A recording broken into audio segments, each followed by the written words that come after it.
People, wassail beautiful people. So,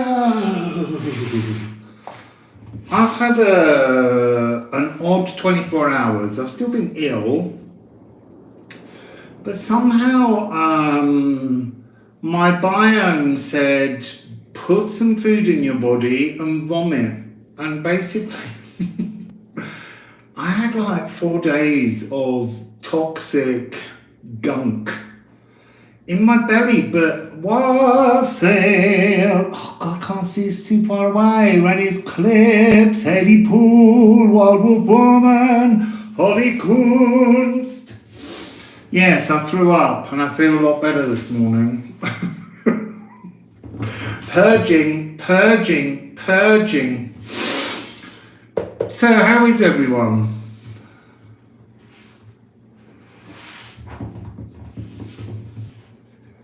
Typing, everyone's typing. Wassail.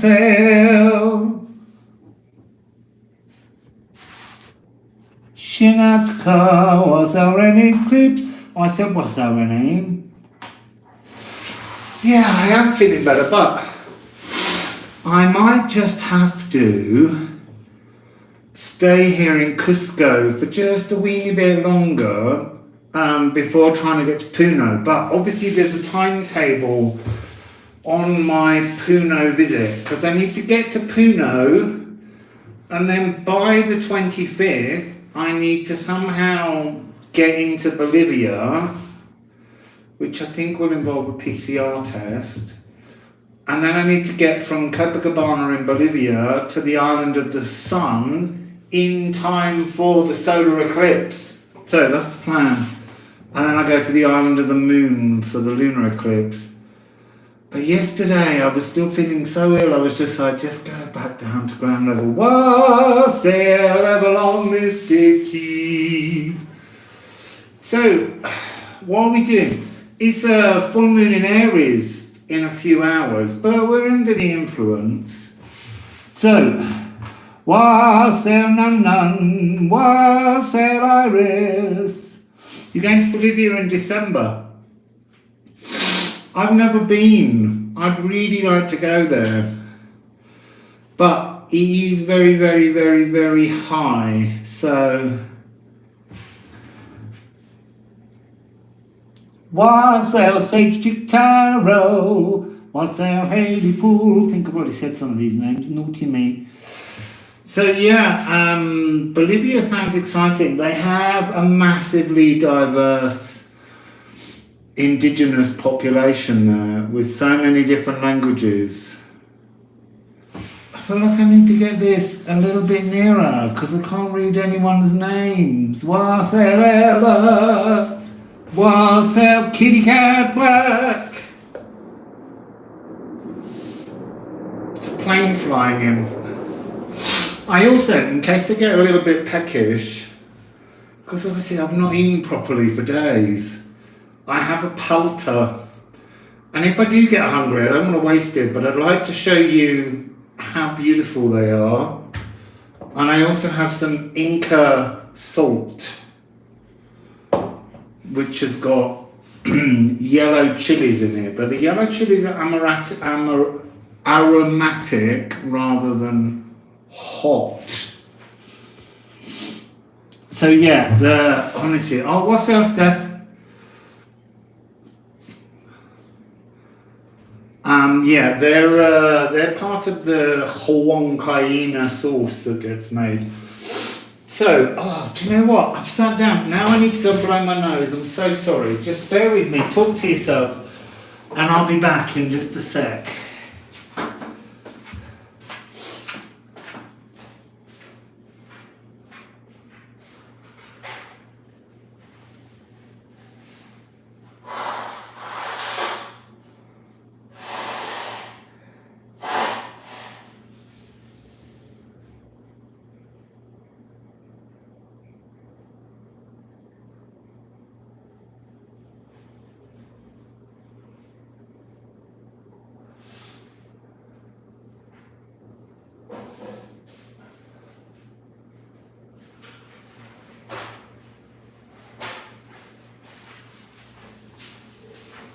Oh.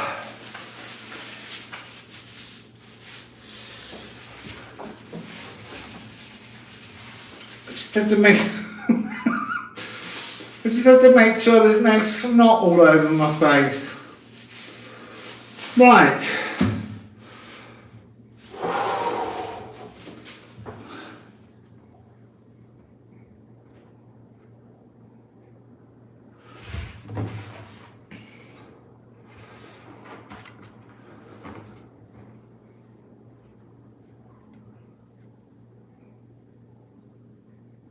Yeah, I have to be honest, Nun, and say I'm not in any pain.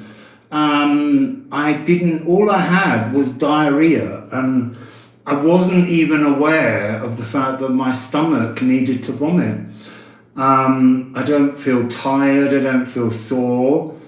There's just a sense of gasping for breath occasionally, but I think that was also linked to having a full belly of toxicity.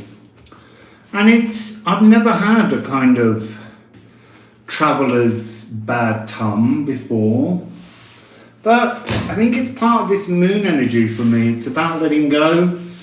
It's about preparing for the solar eclipse, lunar eclipse tunnel. I feel, even though I've been sick, it all feels very positive. That's what I quite like about my current frame of mind. I'm feeling very powerful as I shed.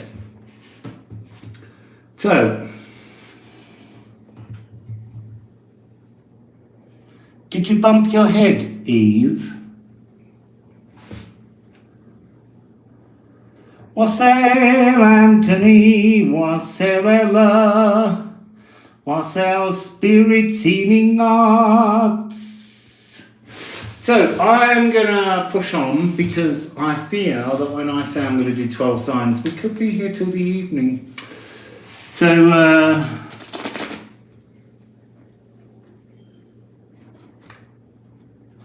yeah, I think there's purging going on, regardless of whether you climb a mountain. Climb every mountain.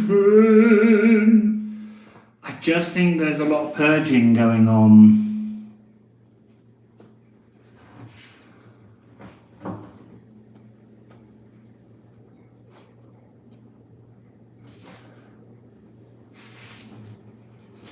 Oh, I'd love to jog 20 miles, Anthony. Yeah, my body didn't want to expel it at first. It took ages. I mean, I honestly, Olga had been sick as well, but she'd been vomiting from the beginning and I hadn't.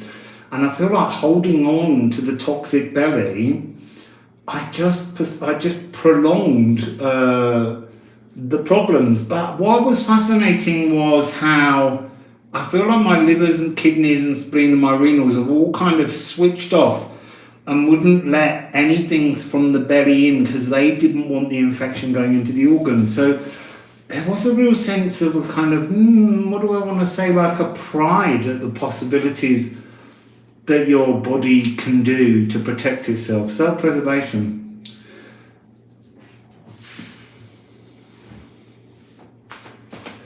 So we're going to begin, even though there could be all sorts of people, we're going to begin with Aries.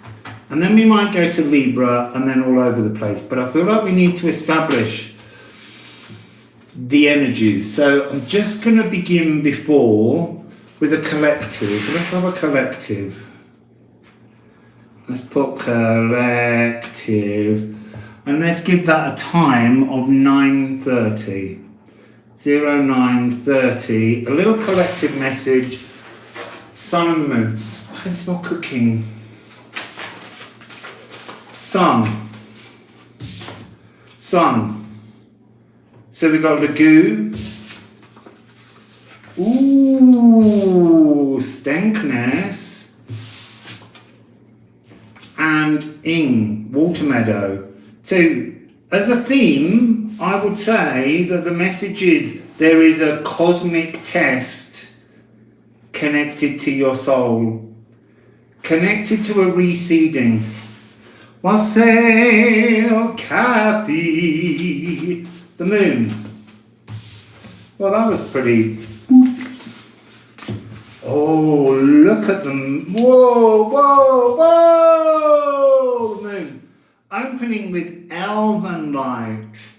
Lifruma, which is the name of the rune deck, the Lifruma Healing Oracle. Coming with, oh, I've got hair in my mouth now.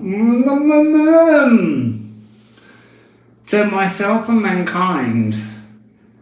So this is like, the moon is wrapping us all in a collective stasis to observe, to witness, to transform. And then the void, the Gununga gap. And we have here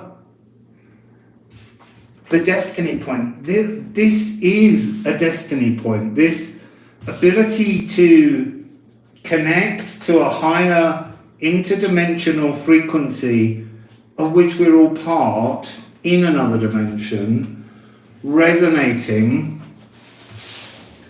is key to this period at the moment. So this Aries moon is that void, seed, new start, a destiny to begin again. 58200028 216222. There's a lot of really interesting numbers coming in. I've also got the Alchemy of Astrology, because obviously that'll be the next step. Also, I'm trying at the moment to just read with cards we're creating. I will pay attention again in a minute.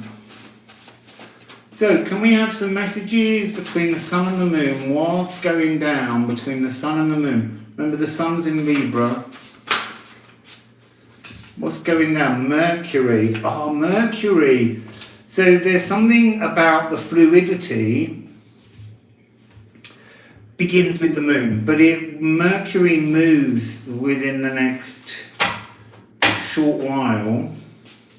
It's at 29 degrees of Virgo, and so it's about to head into Libra. And it will become part of a really interesting frequency during the eclipse tunnel.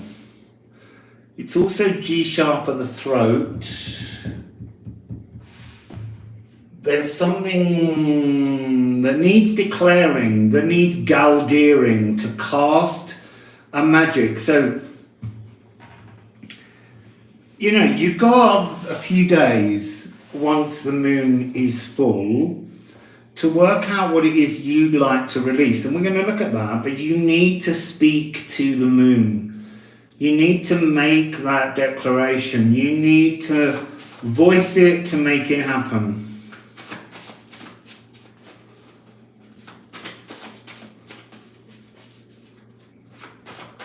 Okay, nothing else. And then we get a little bit of a shout. So, this one, far in the past, Chariklo. Chariklo is something like 4 degrees. Yeah, 4 degrees of Aquarius, retrograding at the moment.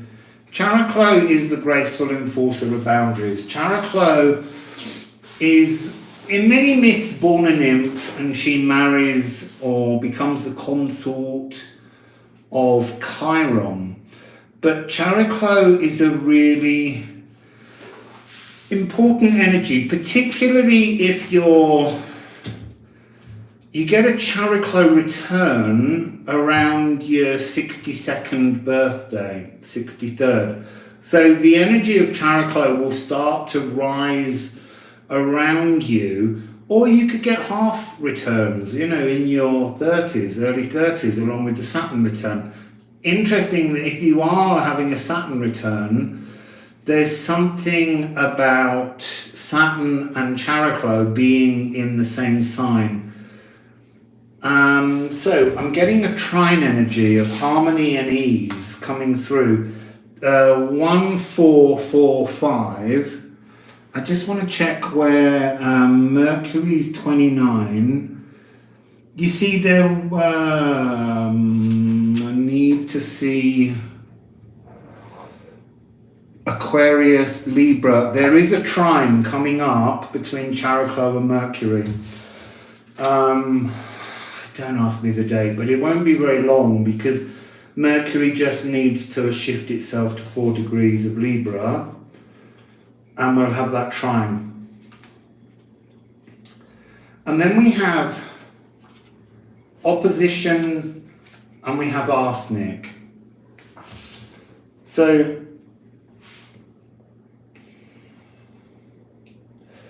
there's something about voicing an opposition to interesting. Ow, that was something sharp. I'm sitting on a bench. It was the bit in the middle of the bench. So arsenic is health. House 6. What have we got as house 6-ish on this full moon? What's in house 6? It's it's partly a Sagittarian thing. And it's really quite interesting. So health is up for grabs because there's very little in house 6 at the moment. And yeah, that's the energy that we're trying to make some kind of clearance on, a declaration, a difference of opinion, to take account of some kind of transformation. There's something also within this that's to do with, well, microdosing, but that doesn't necessarily mean you have to go out and purchase some kind of cybacillin or ayahuasca or mescaline. It's about almost microdosing yourself on joy or bliss, having tiny moments of recognition around this moon where you begin to feel the comfort of recreating the boundaries around you. It's a transformation. Chariklo can live as a water nymph, or she can transform entirely into a centaur. And again, that's that energy that we're getting from the reading the other day, on the 22nd of the 10th, 2022. That energy of Venus moving from the morning star to the evening star. This is a real transformative frequency. Also bear in mind that in the cosmic wheel of the year, it's also when we're halfway around now. So we're in Libra, Sun, and so we're working on how we move towards the coming new year. Now bear in mind that includes some fabulous opportunities in March with Pisces.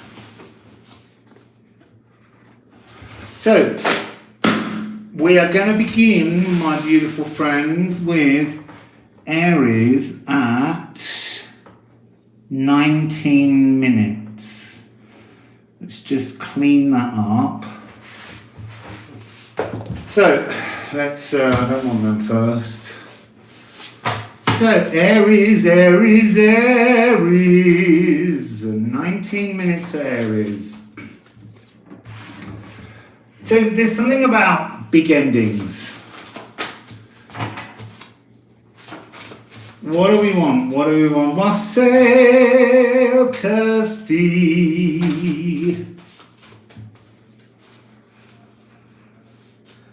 Eves all over the timestamps. How many have we got there? That's too many. I don't want to begin with a big long load. I really want to begin with a very simple 2 or 3 cards to create a tagline.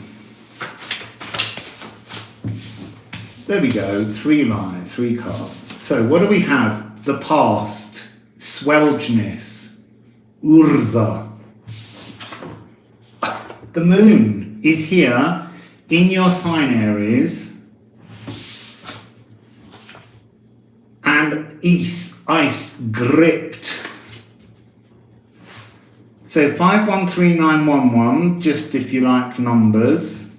So that's 6, 7, 8, 9, 10, 11, 2. Journey, motion. 2. What's the message I'm getting? Recognize how gripped by the past you are. Recognize how gripped by the past you are. Recognize how gripped by the past you are. Yep, Swelginess is Kathy's buddy. It was a long one to work through. Oh no, I'm going to change decks and let's get... Recognize the Swelginess of the past.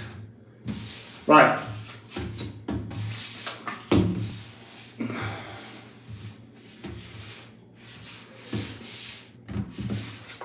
Sulfur,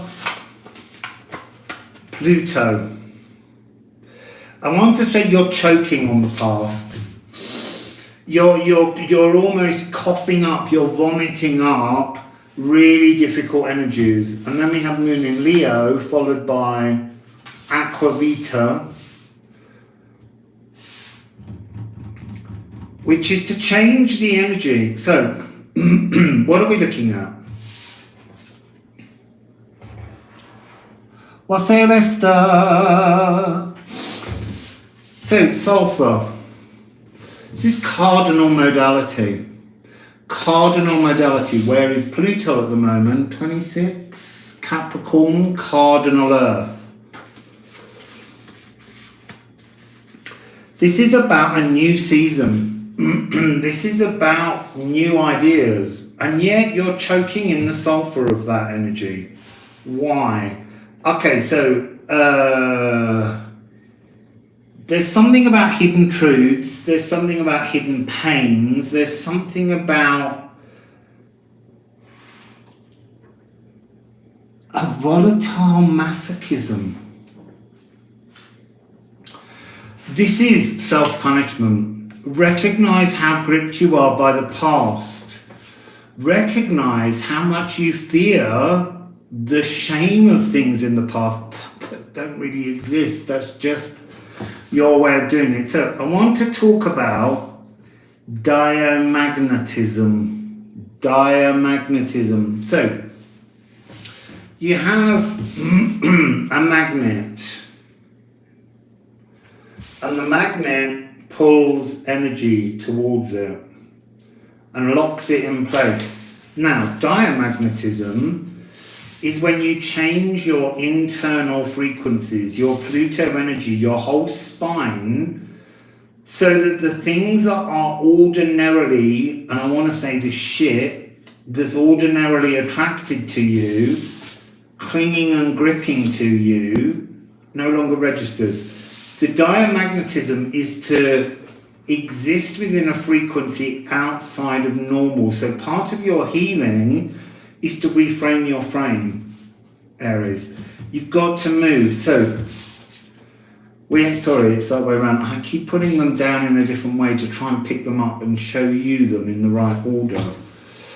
So Moon in Leo is heart, blood, circulation, but there is an energy of over-dramaticness. There's a kind of a woe is me, I can't let go of the past. That's the energy I'm getting. There's a woe is me, I can't let go of the past.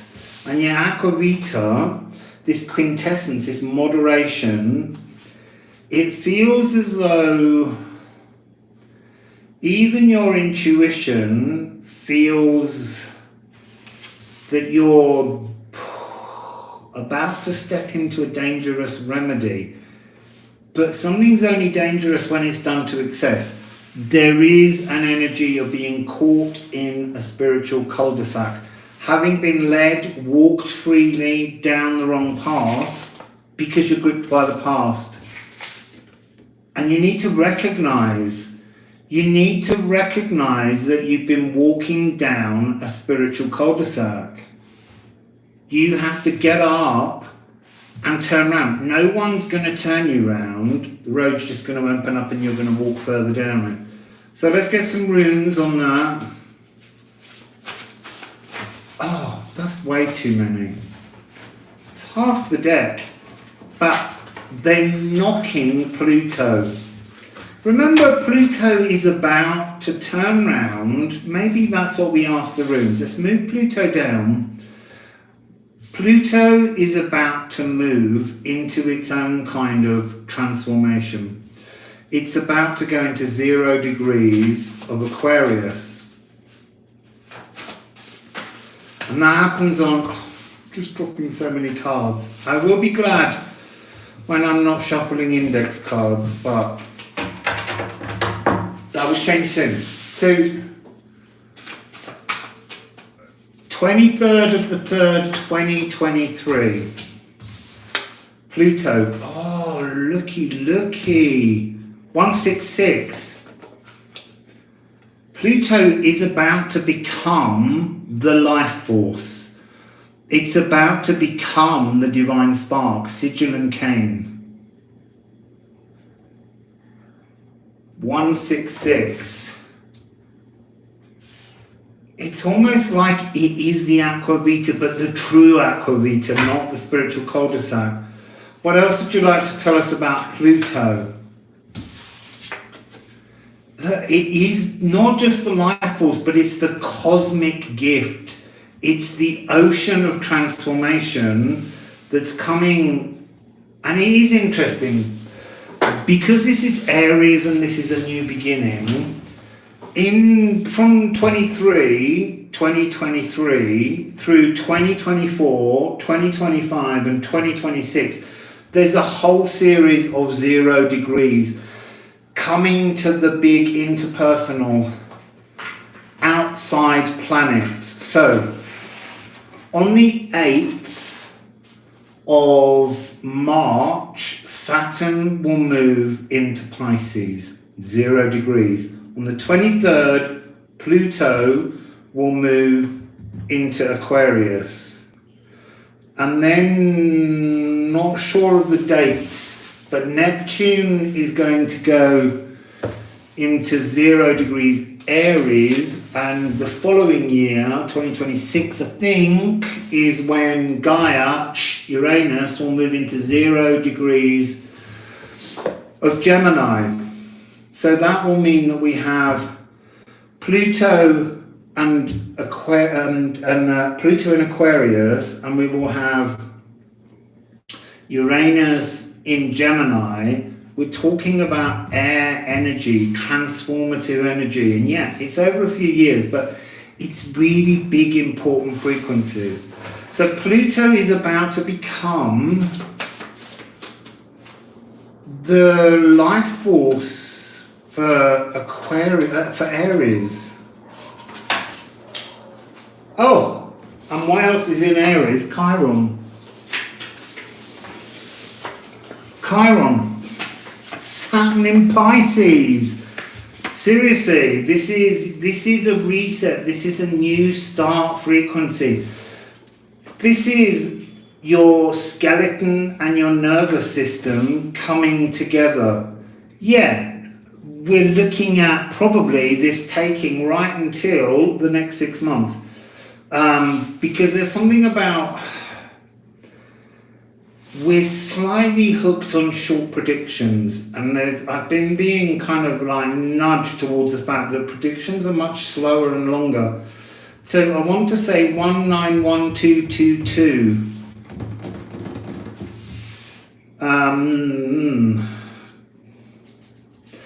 21112. There's something mirrored when Saturn comes into Pisces, because that's another of the big release energies.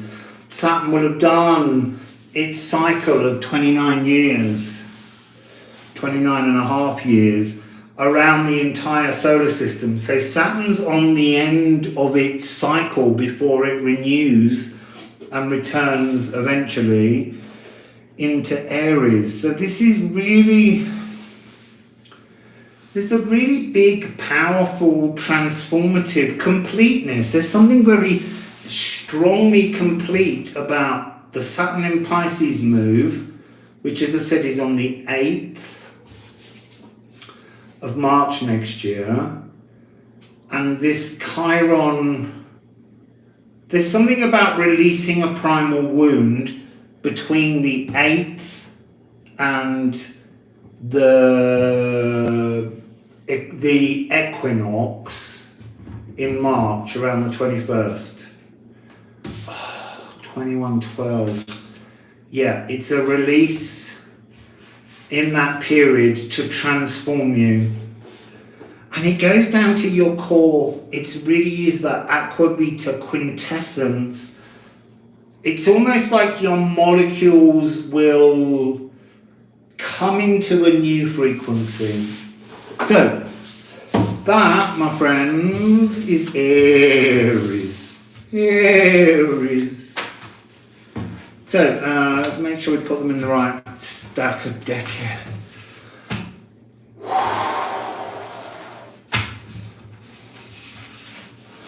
Are you feeling the healing?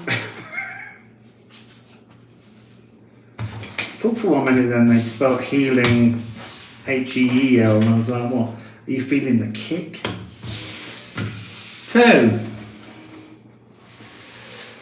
Aries. We're going to go to Libra next just to get past the sun and the moon, and then we'll go for shout sign.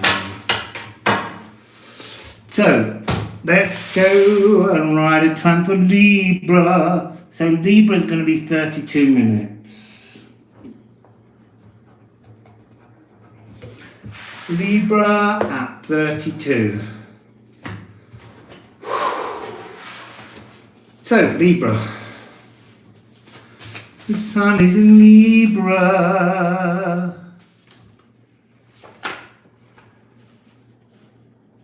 I'm not taking those.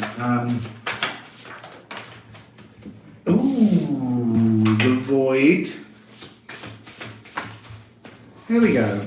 Key message for Libra. Oh, this is about physical. Seed your fated reset, new beginning. So you've got Ganunga Gap, Grap, and you've got Björk to begin. I mean, these are two cards about beginning. There's all the potential to begin and then to begin, but you somehow, it's a physical beginning. So Libra, this is not a spiritual, it is spiritual, but it's your physical spiritual beginning. This is that Characlo energy that was in. This is that awakening through illness. And I think we all need a trigger. So this is two energies, the Aries and this one, about resetting, new starts. I just saw 33:33 on the clock. So, what would you like to say? I need a sip of water.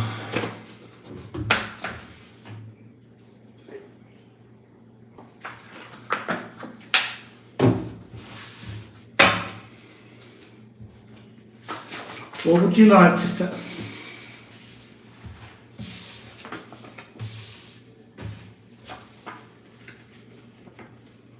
I love this deck. It's so good at presenting the magic.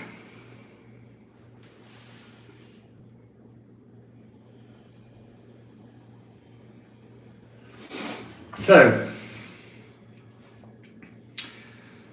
this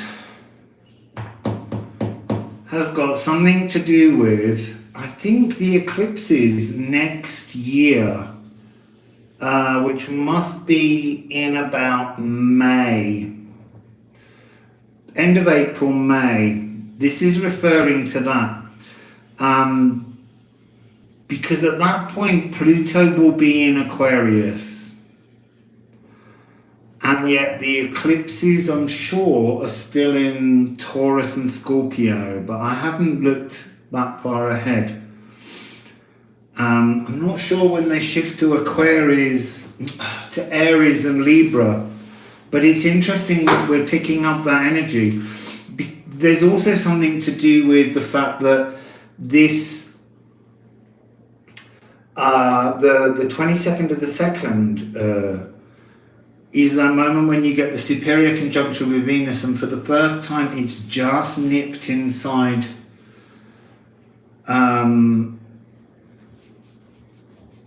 Libra. So my brain's trying to consider, I'm pretty sure we're still Taurus and Scorpio when we get the eclipses, as I say, end of April, beginning of Taurus May season.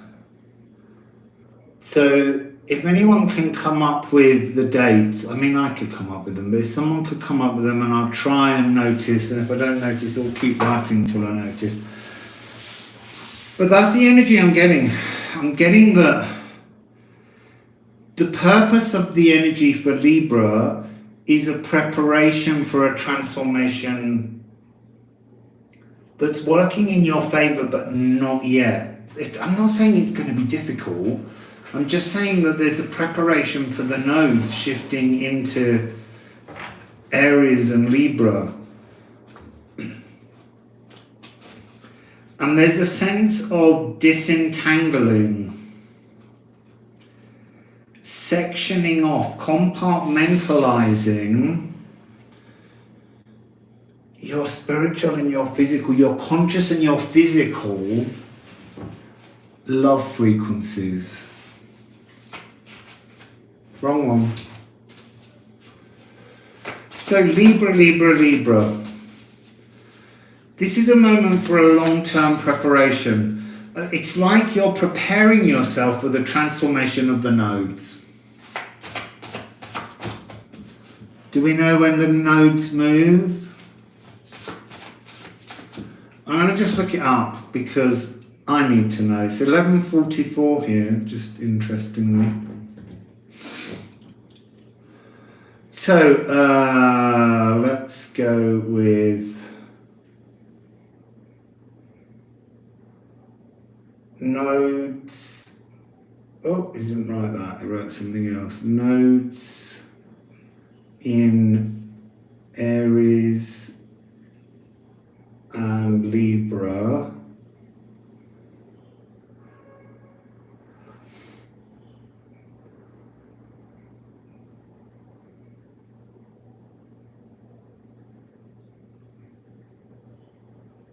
I need to write date because it's just not giving me the piece of information that I want.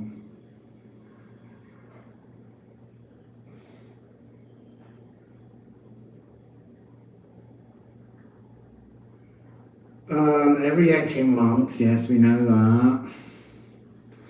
Here we go, Astro Style.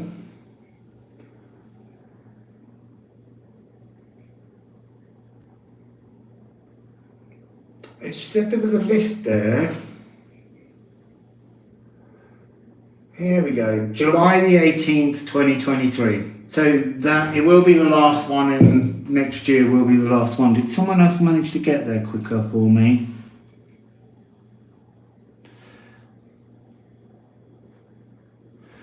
So, Wassail Perry. Long time no see, no hear. So yeah, this is a preparation for your own nodal access coming in. Oh, there we go. So Pallas Athena, trining, Ceres, antimony.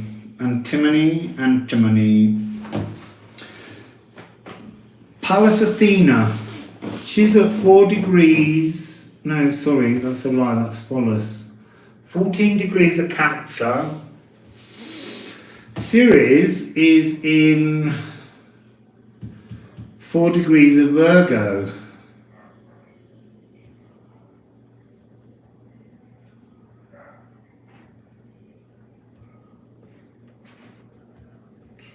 So,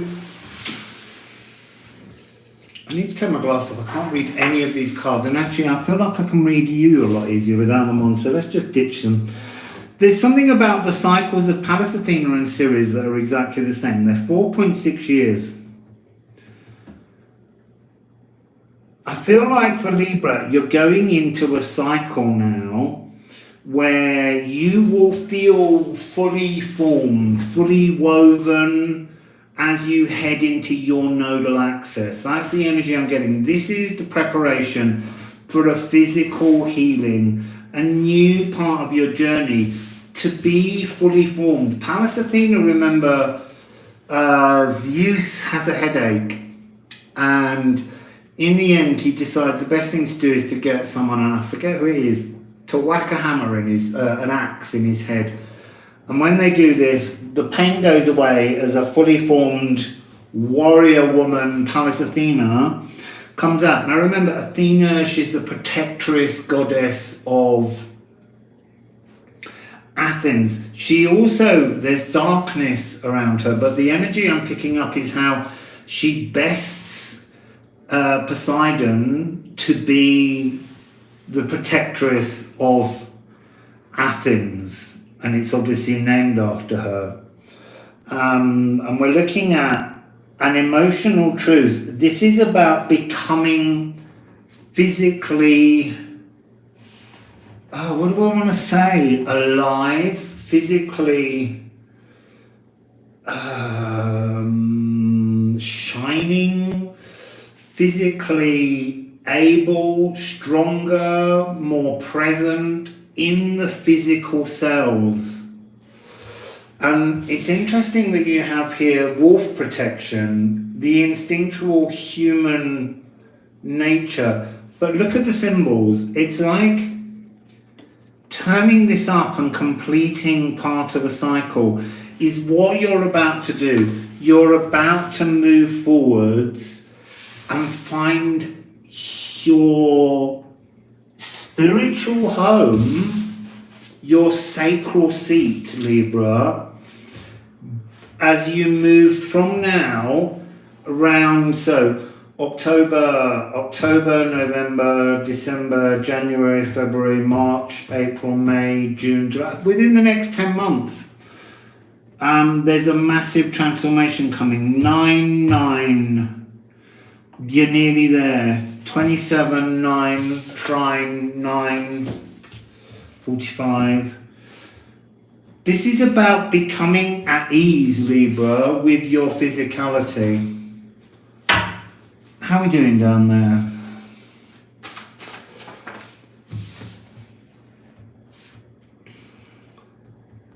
So you've got Thorn that landed by Pluto in Scorpio. I feel that there is this energy where, for a lot of us Librans, this having, it will depend on your other signs in your natal chart, but there's something, it's been a bit of a thorny issue for you. It's not been a comfortable space while the nodes have been in Taurus and Scorpio. They're not your kind of energy. They're fixed. And you need cardinal. You need that energy to move, Libra. Biome. This is such a thing. I need to change this card, but I haven't got the pens anymore. So, and I'm getting the proper deck soon. So this is health, not cunning. And this is the biome. I feel like there is this distance. This is the moment that thorny, disengaged energy of your physicality that is returning. That's what this energy is about. Coming into your Chariklo awakening. Unbinding, your willfulness. This is fascinating. I just want to say, you stubborn buggers. You have to move now. You can't be willful. You're not 12. You know, you're grown up. It's time to accept that sometimes there are thorny issues, but the whole point of the thorns is to heal. You know, every time a thorn gets in your finger, pick it out, clean it, wash it off, unbind yourself so that you can grow. Wassail hey. So yes, that's the wrong deck now. Yeah, this resistance, it's time to start preparing for your physical, oh look, and then what happens? Libra falls, and it's conversion, sublimation. This is when something's in a solid state and it skips. It doesn't bother going through the liquid, it jumps straight to gas, air. It's your gift. And it's coming with Mary the Jewess and the Sun. I mean, the Sun is in Libra right now. This is a period, Venus is in Libra. This is a period of the most incredible alchemical transformation. Look, 7 and 7. The Sun, 25. Libra, 7 and 7. Balance. So, the cosmic womb is opening for you. But it's opening to connect your consciousness to your physical, to your solar plexus, and down to your sacral. This is about being at ease with your physical body, Libra. Hoshí, Libra. Let's just pop the cards back. Let's pop the cards back.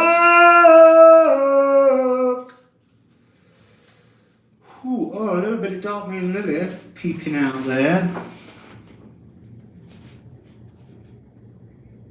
Wassail Shana. I'm still never quite sure. I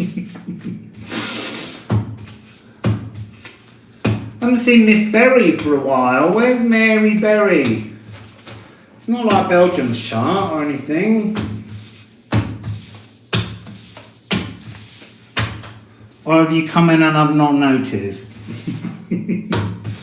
But I'm just, just a point that I'm thinking about you. Well, that's that one. Now let's get them Roonies back in the Rooney deck. The Lifruma Healing Oracle.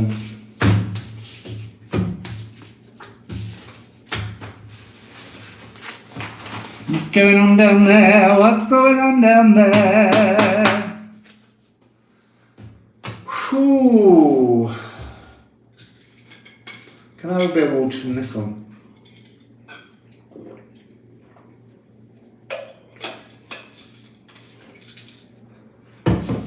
So, shall we do Taurus and Scorpio and keep moving forwards and backwards? So that actually that will be interesting, because then we've just done 2 cardinals. So now we'll do Taurus and Scorpio. Let's actually do the nodes for, yes!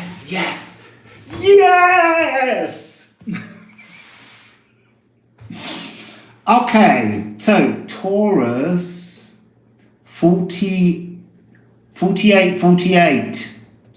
That's nice, 48. Taurus, North Node in fixed Earth. I've got a really interesting thing to just share with you, if I can find it, and if it shows. I've been looking at on AstroSeek signatures of the year, which shows you how many days each sign contains planetary movements. And so if you look at 2022, it's a bit hard to read, but you can see that the big energies in 2022 are Taurus, Capricorn, Aquarius, and big Pisces. Whereas look at the ones down here, there's hardly any time spent in these, and yet Libra right now, very significant time frame. It's also interesting that Scorpio only has 100 days, and yet Taurus has 541. So that's 2022. 2023 becomes a really interesting play between Pisces and Taurus,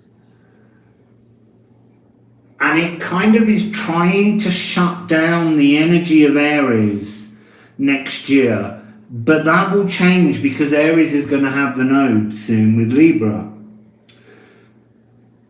And then 2024, it's unbelievable, but Pisces becomes the biggest frequency.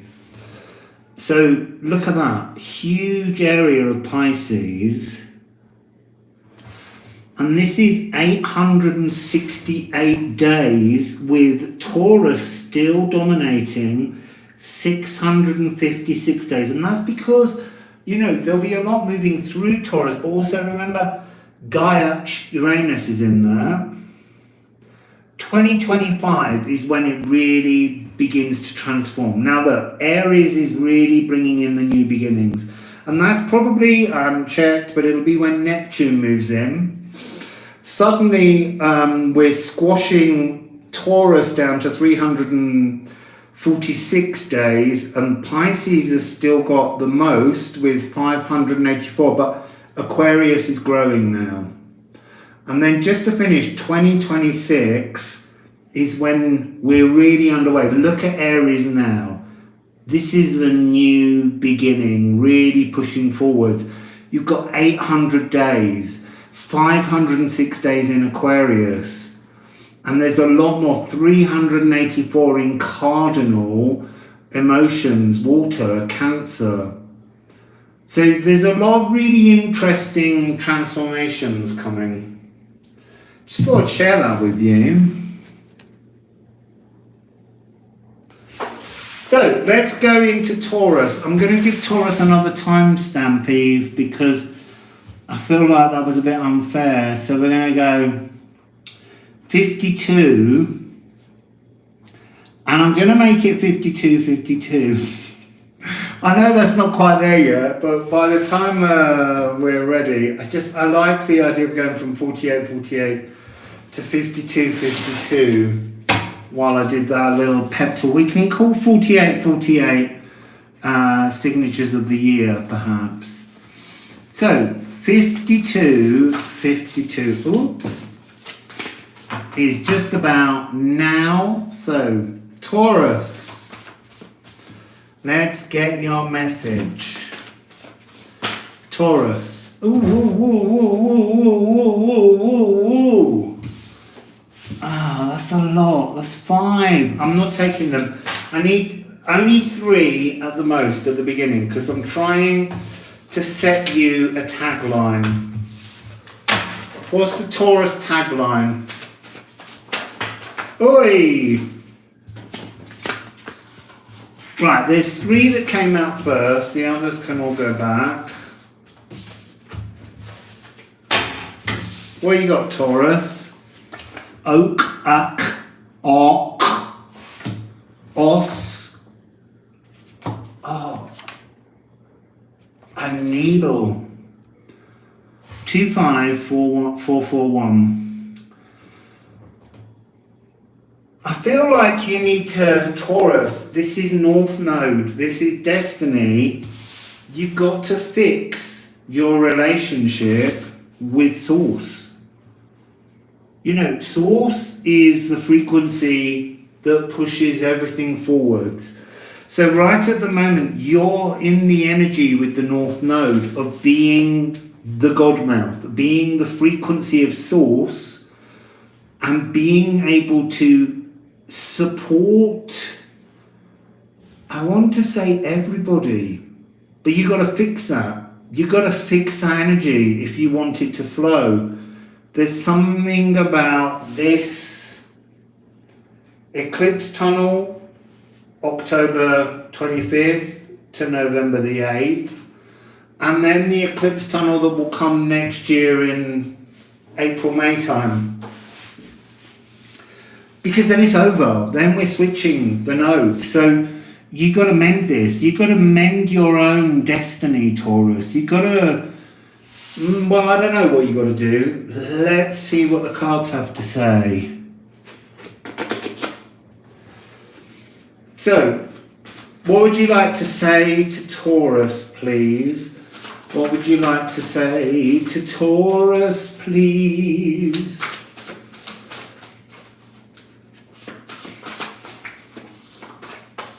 I have to keep that one. We've got one over there. You're rusted. Taurus, you're like a big old stone, no, metal, because it was metal ox a couple of years ago, or last year, metal ox. You've been rusted, and you've been rusted by others.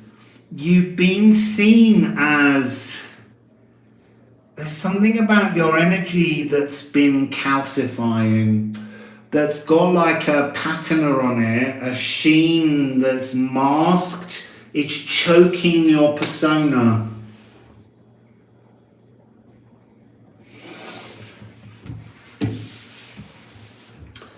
And then we've got a series, asteroids, Psyche, Maki,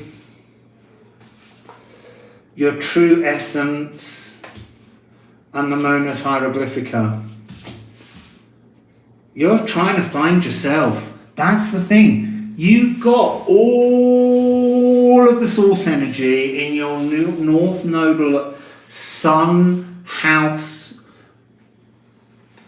Taurus.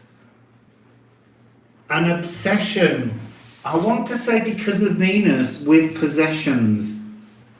Other people's possessions. Oh, it's raining. I just got to run and put my washing in a bit so it doesn't get wet.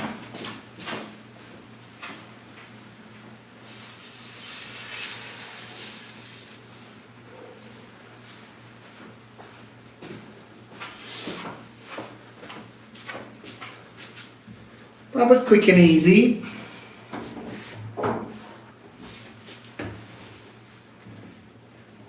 I'm a monkey too. Earth monkey. Also, when I was very young, Katya, I had a book that told me that Earth monkeys that year, 68, was also Mushen, the year of the lonely monkey, the monkey that's never bothered when it's alone. So Psyche and Maki, they're both in Libra. They're both in Libra, I'm sure. Psyche's at like 15 or something, 16 degrees of Libra, house 3 energy.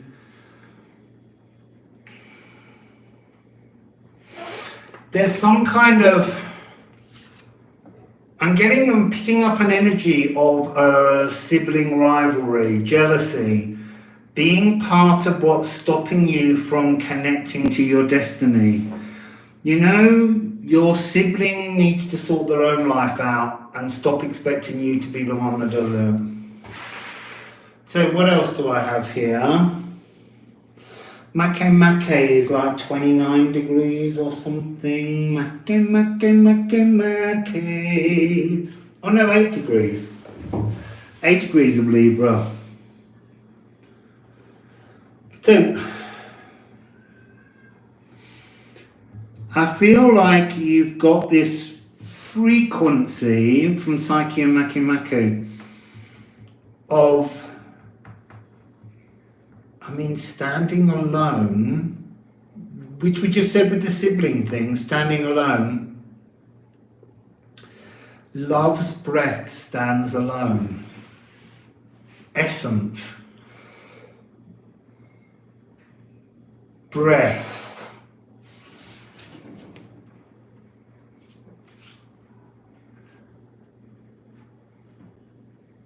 Secret, a secretive essence.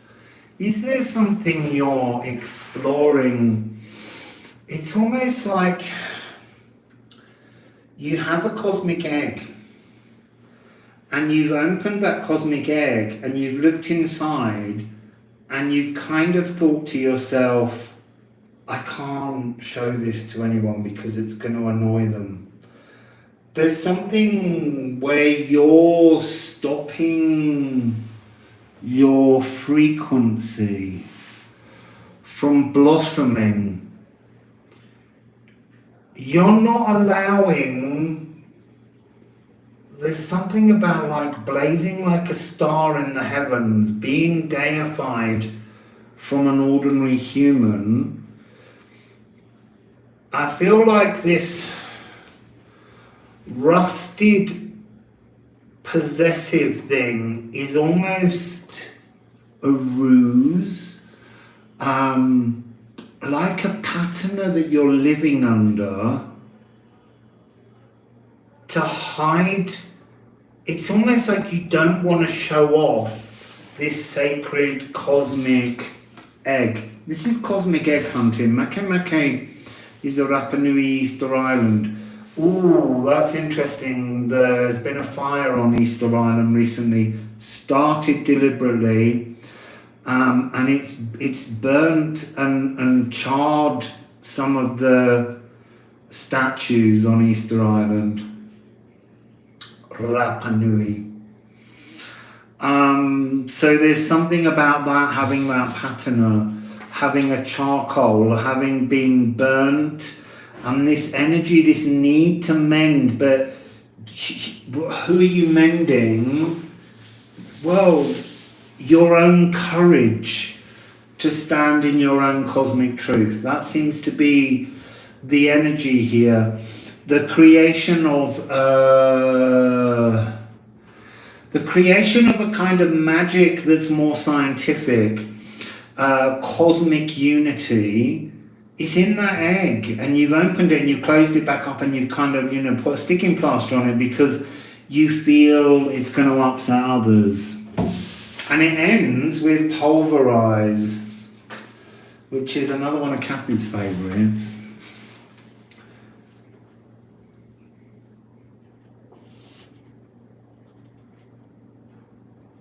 It's about easing hurts, microanalysis. You have to deconstruct to reconstruct, but you're not trying to deconstruct others. You've got to deconstruct you. So what I'm hearing is, we always talk about stubborn old fixed old Taurus. I feel like that's being applied to you by others. Family, siblings, lovers, friends. It's like if you were to change, it would shock them so much that you'd sooner not change. That's interesting. Ooh. So, Elven light, lift rumour.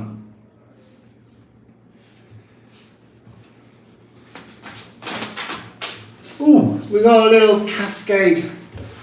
It's gone somewhere down, down, down, down.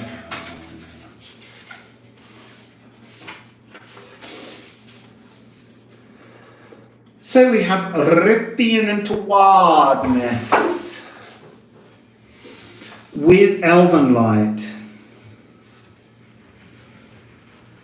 So there's something about accepting your own maturity, Taurus.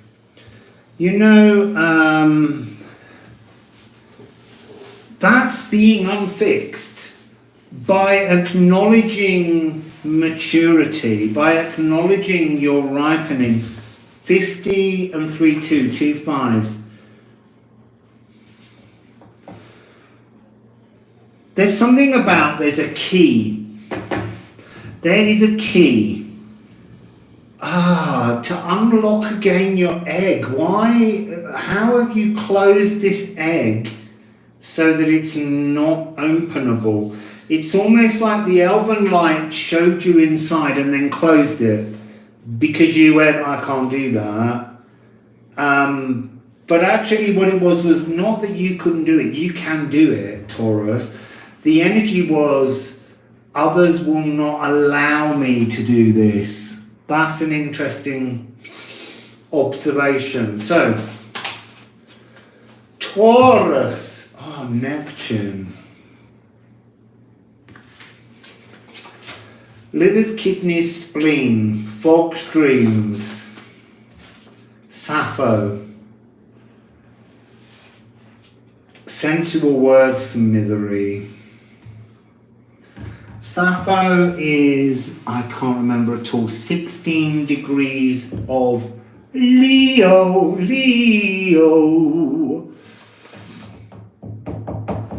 This is coming across somehow as something to do with siblings.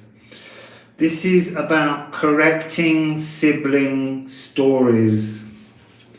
There's something in that cosmic egg that will help to transform, unlock a future, not just for you in that cosmic Make egg, but for an ancestral healing. You know, the ancestors are all around you, they've influenced you, and they're there basking in the frequencies that they created while wanting you to transform them. There's a luster that's in that, underneath that darkened patina, there's a luster. There's something about returning. You see, this is interesting. Psyche is a human made god, deified. Sappho is is the only asteroid named after a human. So there's something about both beatifying, deifying, and becoming more human, becoming more mutable. Oh, why mutable? Because it's in fixed energies. I guess the mutable is this movement of Neptune being in Pisces.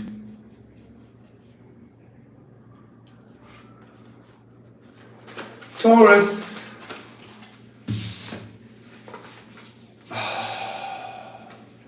Interesting. Gut, Gatan, and Yana.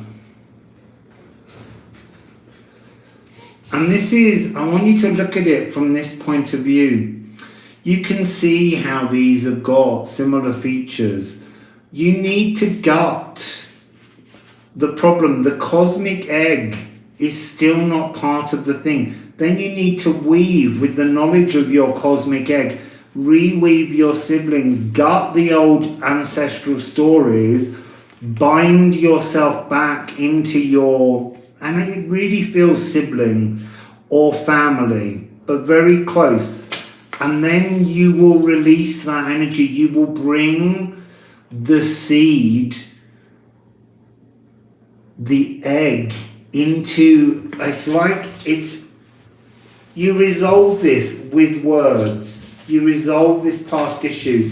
You unlock the future. And then there's like a kind of cosmic clockwork Fabergé egg that will open up in the hearts and souls of you and the people involved in this blockage. So Taurus, you've got the fluidity that everyone says you don't have. You're just frightened to flow with it. So Taurus. Pop these back.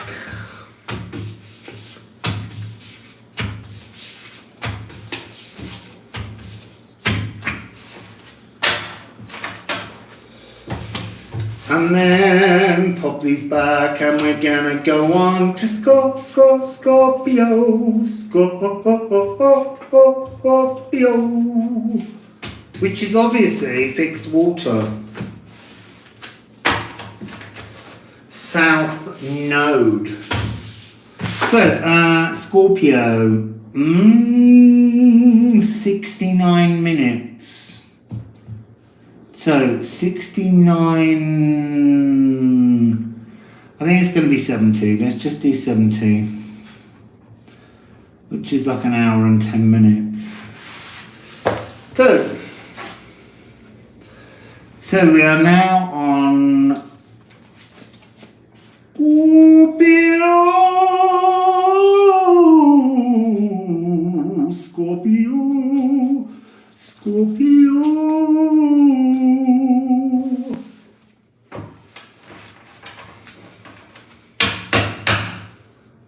Scorpio, South Node. Bearing in mind you're going to be part of the solar and lunar eclipses, partial solar, total lunar. So, here we go, yeah, I am Scorpio rising. So, that's nice.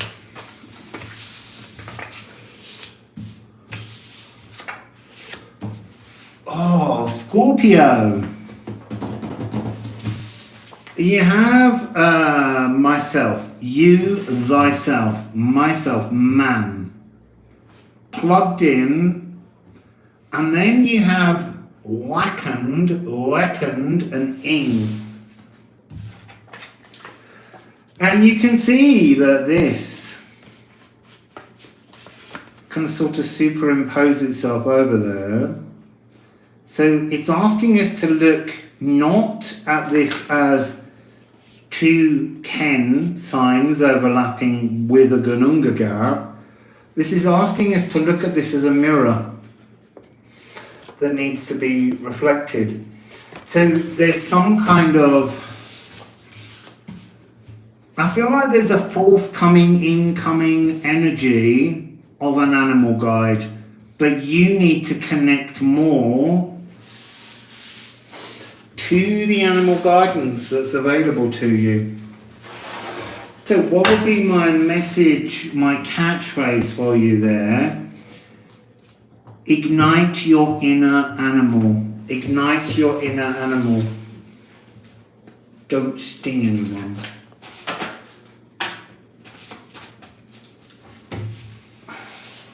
So, we have Virgo over there.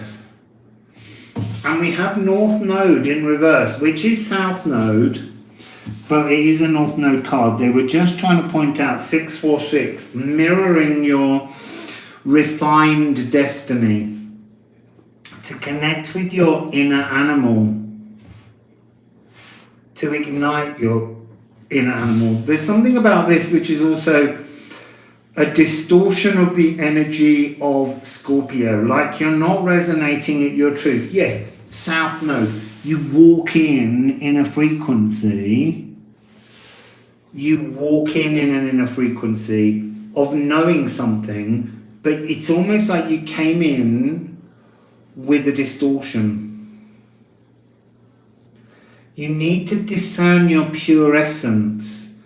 So you need to look at your destiny North Node Taurus frequency that's coming, and it's the dragon's head. It's almost like you need to look, go, journey, so that you become the eyes of the dragon, and then you need to turn right the way round and you need to look at your tail, because it's wrong. The way you're resonating your dragon's tail is distorted. So, what can you do about that then, Scorpio?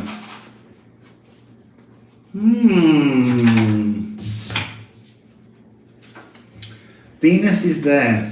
Venus is in 13 degrees of Libra. Venus is part of the eclipse tunnel.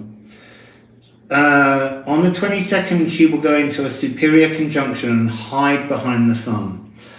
And that's when she will transform, and she will stay moving with the sun until the 2nd of November, when she will begin to peep out. You won't be able to see her for a while, but she will be the evening star. So we're looking at transformative energy. Like there's some kind of copper boost. because copper is needed in the body to transform iron within the blood for white blood cells or something. I can't remember. Antimicrobial. It's almost like the energy of Venus is what you can push through the dragon's blood to reboost, to reform your tail. Now we've got Leo.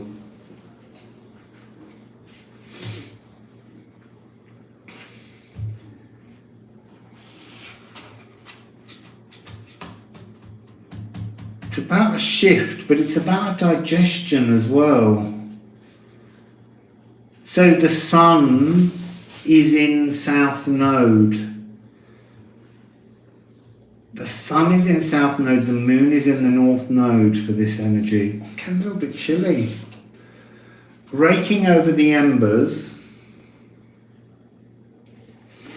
So this is Water Phoenix. Water Phoenix. You've been fixed with a dodgy dragon's tail. Ignore the dragon's tail. It's like the embers of your phoenix. This is a water phoenix being formed. Arsenic, health. Again, health, house 6 is Sagittarius at the moment with this thing. This is about the transformation. It's all about transformation. So you're raking over the embers of your ancestors' past, not yours.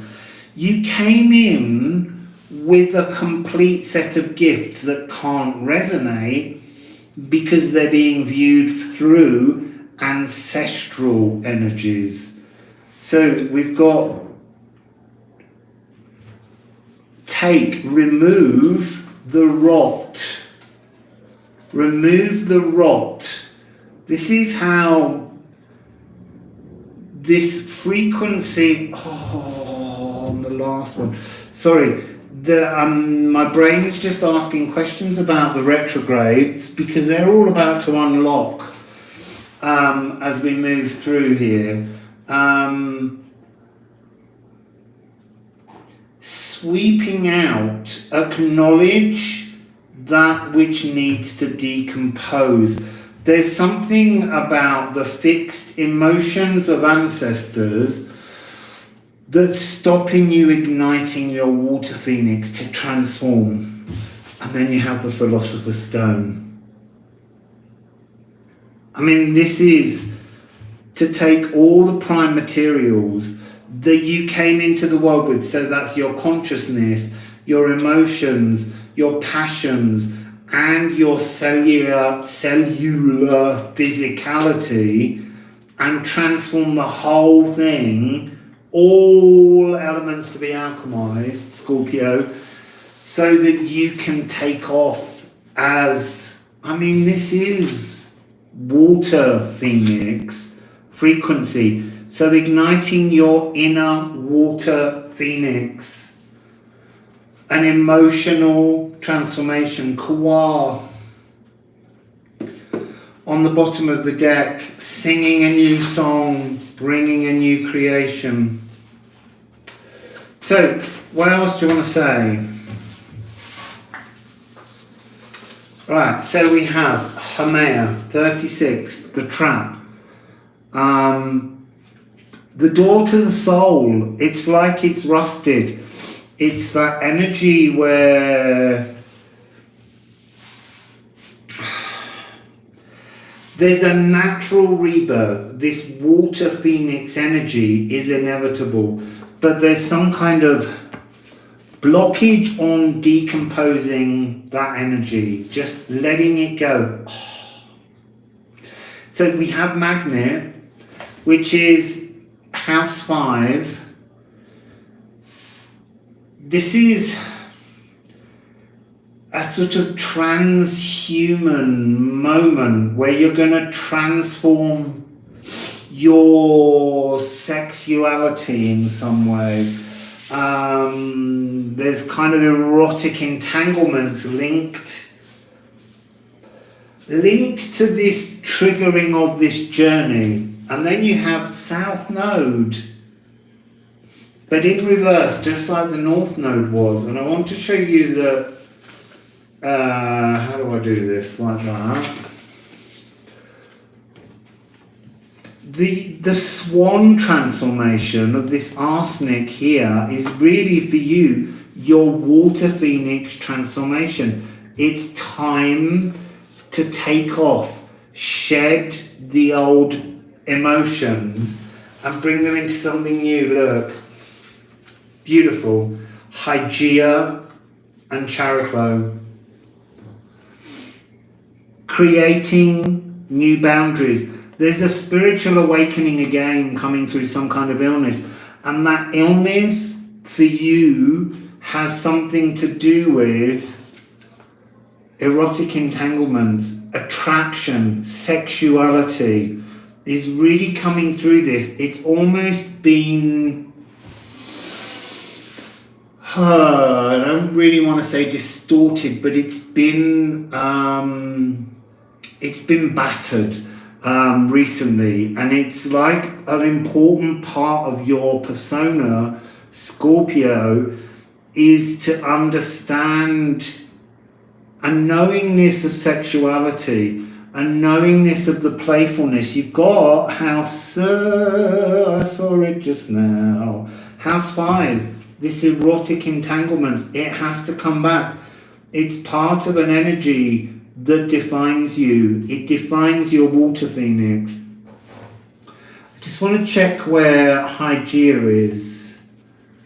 I've got a feeling that Hygeia's in house 6, your health, and this is in Aquarius, 4 degrees, your health is guaranteed through a transformation, through a it's in Sagittarius, mutable fire, but we're talking water phoenix, but somehow you need to use the fire to trigger the embers so that you can do your water phoenix transformation. That's one game for you. That's interesting. I only used runes at the beginning. So Scorpio, find your inner water phoenix and go have some sex.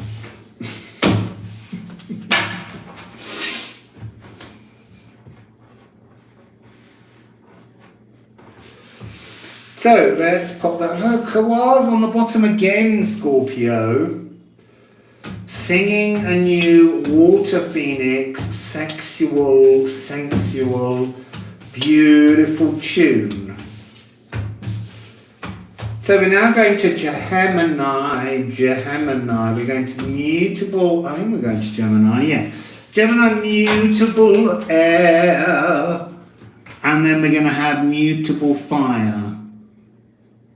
Yes, Sagittarius. So, Gemini, we've got 83, 33, 8333. So, what are you all talking about?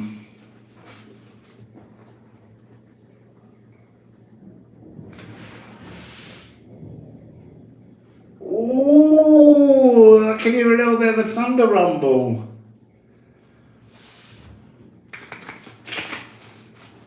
That's a nice full moon in a Aries frequency. A little bit of thunder. Thunderbolt and lightning, very, very frightening. Galileo. Right, so we are well into Gemini.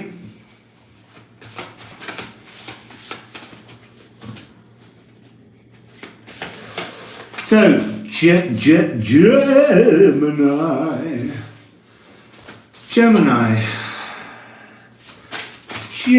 there we go. Oh no, that's about 12 cards. I just want 2 or 3. 2 and 3. Oh, Gemini, you're beginning with health, which is actually, I'm just going to write it on here, Heal, health.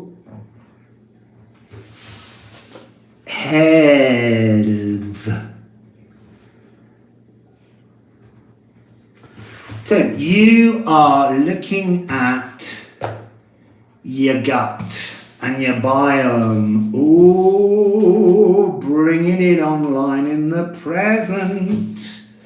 Interesting 6-1, which is a 7-7-0. 770. And then what have we got here? Oh, in your belly. Gemini, it's time to connect with your gut bacteria. So what would I give as a phrase here? Thy power, thy health is the present, or the biome is the gateway to your power. The biome is the gateway to your power, Gemini. So,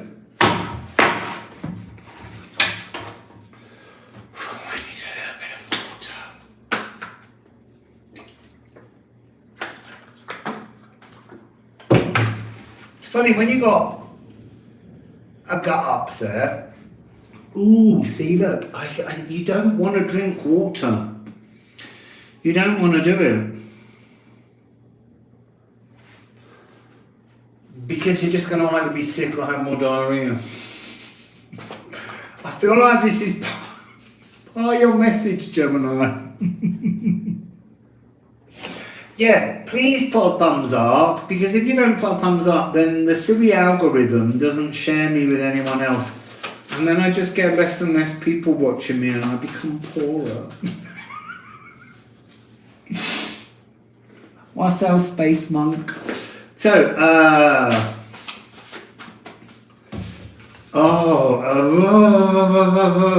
there's a lot, but let's just begin with these two. There's something rotten in the state of, I wanted to say Denmark, but it's got nothing to do with Denmark. It's to do with your gut. There's a putrefaction. There's rotten rot in the belly. Belly rot, belly ache, Gemini. Blighted, withering. A growth opportunity that's not being worked with. Get rid of all parasites. So, what do we have? Salt.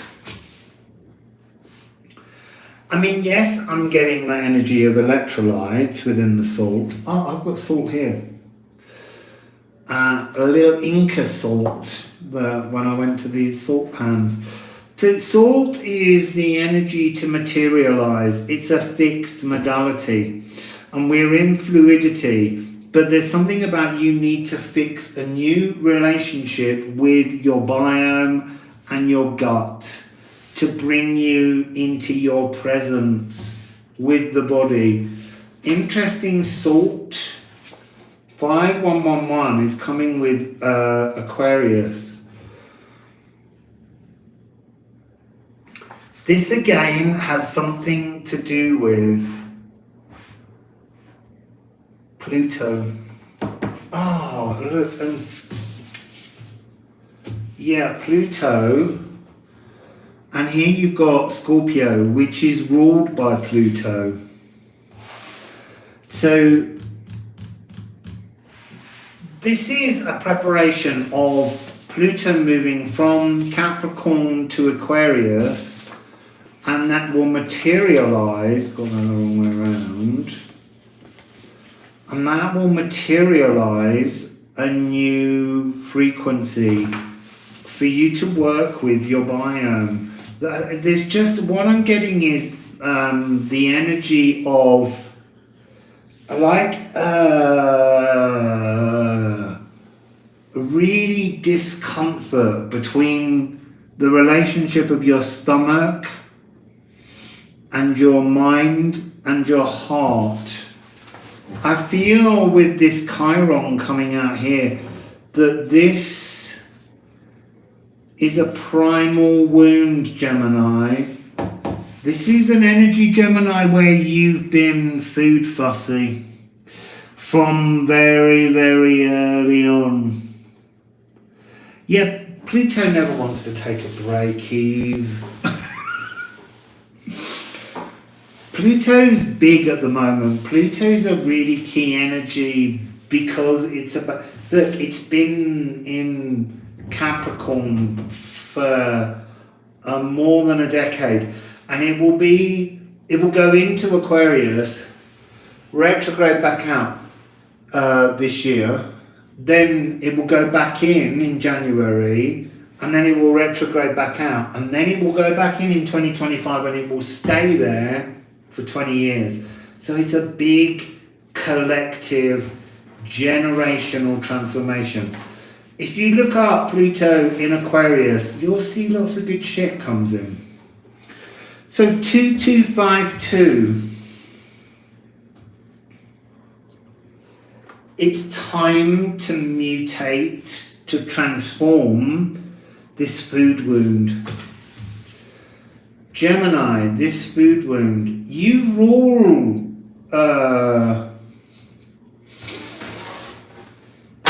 you're ruled by Mercury.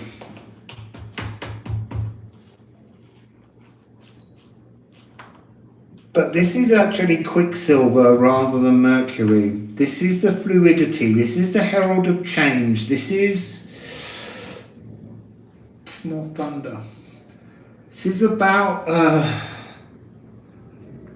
I want to say kind of moving into the gaps with, I'm seeing Quicksilver, Mercury, the liquid metal, going in to all of the little corners and then somehow rolling past and it taking detritus, this energy of the metabolism not working, reinvigorating. I'm being shown a withered gut, and yet there's something about gut rot. There's a real imbalance in your diet. There's a lot of thunder rumbling. So let's go to the runes again. Here, I wanted to say Capricorn, but it's Gemini. Elks.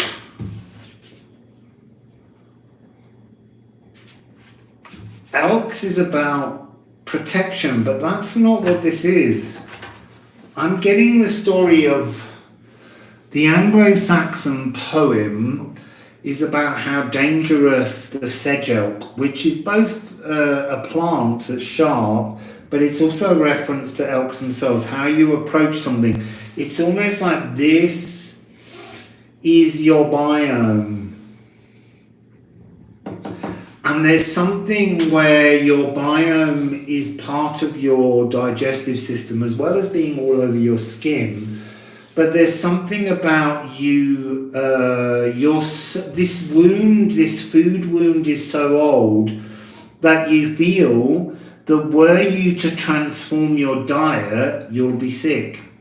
You'll offend your gut because it's been so long in the making. I mean, we're talking, 15, 20 years of a kind of bacterial stagnation, and it's going to change. We're moving it to Aquarius. What's our green leaf? So, elk's protection.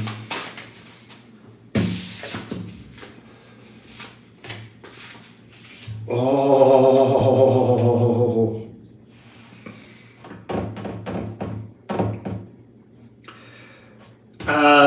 We have Flursa. But there's something with Earth's grip, Earth grab. And remember, you've also got Earth Masian right at the beginning. You're meant to be coming into your biomic We are holobionts, and by that I mean we live with the symbiotic relationship of this bacteria. There are more bacteria in you and on you than there are human cells, and yet you think you're the most important thing. Your bacteria's job is to keep you thriving and alive, because that's how it gets to live. It doesn't want to go back into this wooden box. It's time to embrace Ophalagu, the energy of you being in perfect alignment with your biome.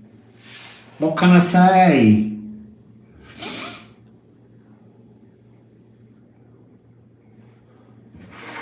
What can I say? Let's have a... So what does Gemini need to do then? Mellow. Oh, hang on. That was the last one. Sagittarius, mellow. You need to mollify, you need to soften, you need to relax, you need to calm down your gut. But your gut, that putrefaction that was there, is your responsibility, not your biomes. Your biome's like, please. So, you also have Phallus. There's a law of unintended consequences. And this is giving this energy. Phallus is in 4 degrees of Capricorn, fermenting, adding problems. But Kawar is in conjunction with Phallus. So there's this possibility to retune, to rewrite the songs. So you have Phallus and you have Cancer. Cancer is 4, house 4, 4 degrees. Phallus is at 4 degrees. Magical awakenings. There's an emotional osmosis, ancestral miasmas. There's something about, I want to say that from birth you weren't being filled with, wow, what do I want to say, the right biome, but you weren't being filled with the biome diversity that you should actually have. And then we have Aries. You have to action this energy. You have to change the flow of your dietary habits. You have to, we've got take. You have to take the arsenic. I want to say this is like chewing a food that your body wants, but your mouth, your physical body wants to reject it. It sees that change of texture, that changing of taste as something gag-worthy, and it isn't. It's your medicine. Again, just start with tiny things and persist. Treat yourself like a baby being taught to eat. And they always say with babies that they'll reject food until, the 5th, 6th, 7th. I'm not sure, I've never had a child. But you just have to persist. You've got to do that to yourself. You've got to persist, Gemini, in putting things in your mouth you don't want there. Because your gut needs diversity. It's time for you to move your dietary requirements.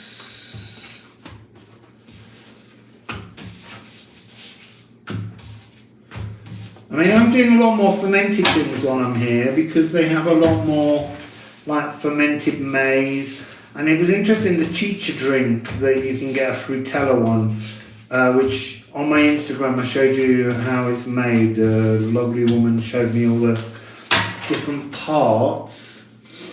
And that's a wonderful fermented drink that you can have. And it reminded me of the pozole that I had in Mexico, which was fermented corn maize mixed with cocoa. So there we have Gemini, and we're going to move on to Sagittarius at 99. Oh no, 100. 100.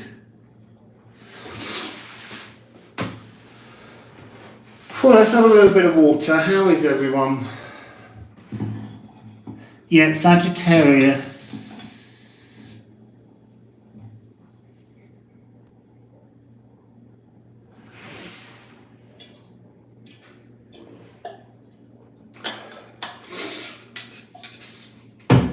Maybe it's a good time to, although I don't think I want to eat it, that's the problem.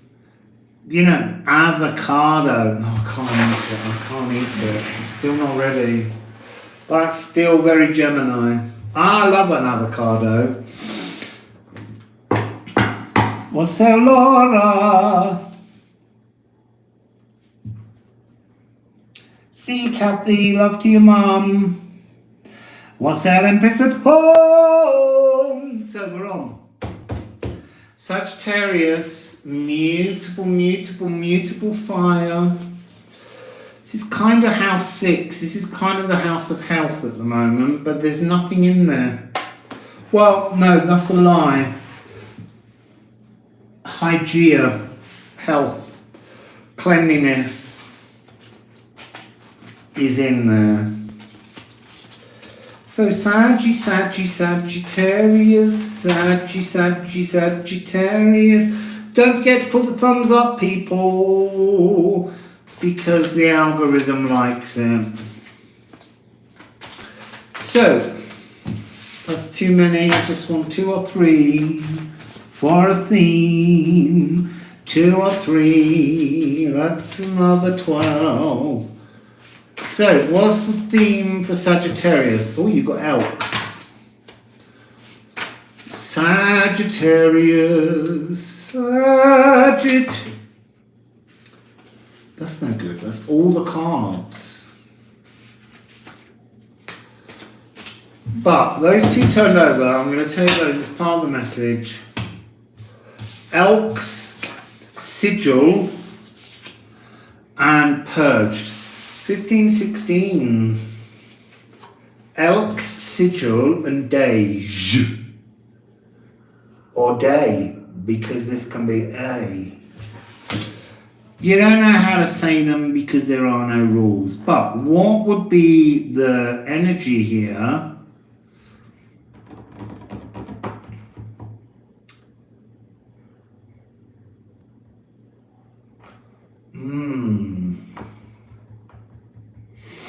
Protection of the life force needs purging. You gotta let go of the protection.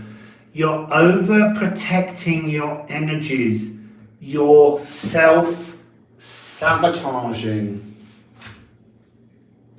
This is the time to let go. Let go of the protection. So, can we have, please... I saw Pluto again, Eve.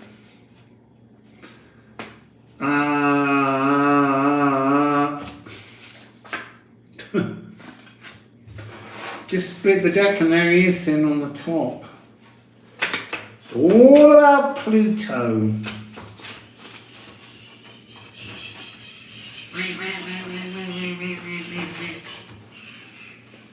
I feel like there's some kind of breakthrough spiritually coming in, Sagittarius. That was the excitement of a Lenormand Birds card.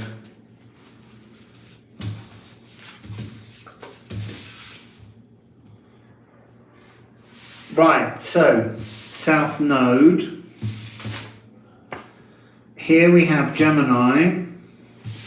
And here we have Quicksilver, which isn't quite Mercury, but it is that modality of mutableness, and that's where you are. And yet Gemini is about a fixation, refixing something that needs to be mutable. This is the dragon's tail.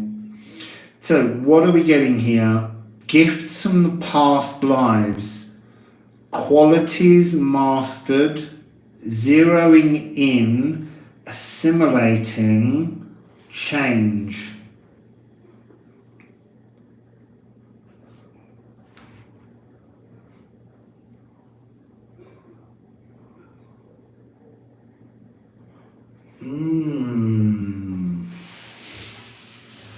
feel like he's saying now is your moment to be fluid. More thunder. So neat. Haven't seen you for ages. So what else can you say? It's the time is right and the moon. You can hear that song but not properly. Chariclo and Boyle. Graceful enforcer of boundaries. There's something.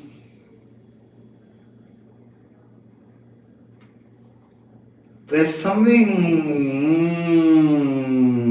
a boiling, scalding, sexual promiscuity frequency that needs mutating.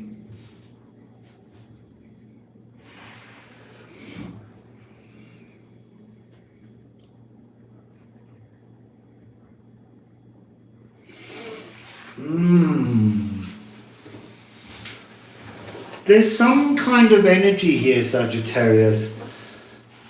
Oh, and on the bottom, I have to bring it into play because it really is that frequency of communicating something.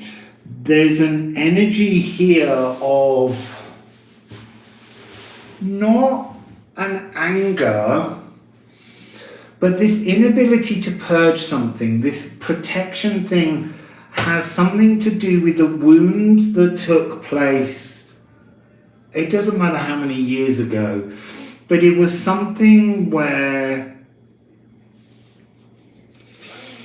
there was something you felt that was inevitably going to come to you, and it didn't. Now that could have been a job opportunity, it could have been a friendship, it could have been a lover, it could have been a child, it could have been an inheritance, but there's something that came towards you and then failed to materialize, and you've been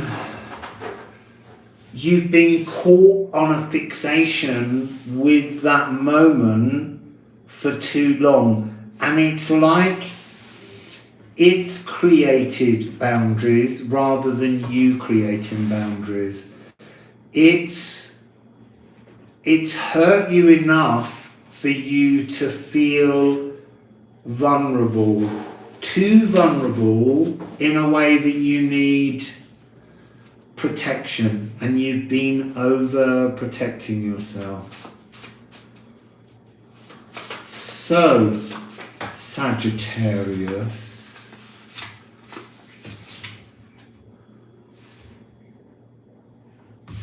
Aries, Aries, a moon in Leo.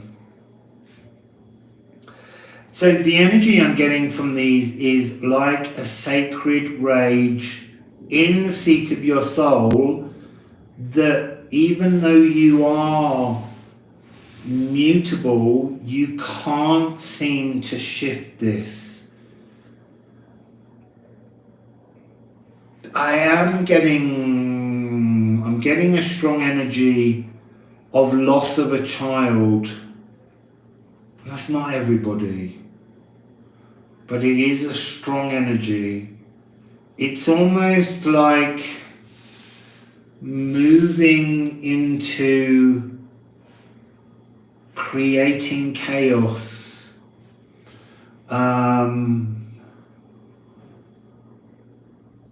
This frequency that you're transforming often makes you over dramatic. You want to shake the world down, you want to shake people down, and you want to kind of declare, it's a boiling blockage.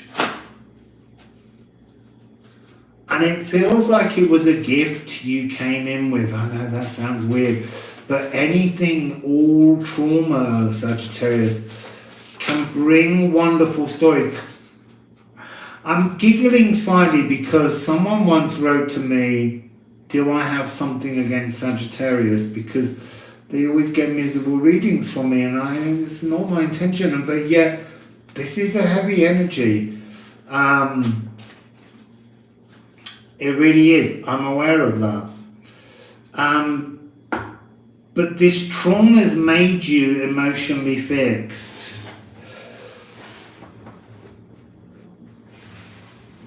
It has made you very emotionally fixed. And it feels as though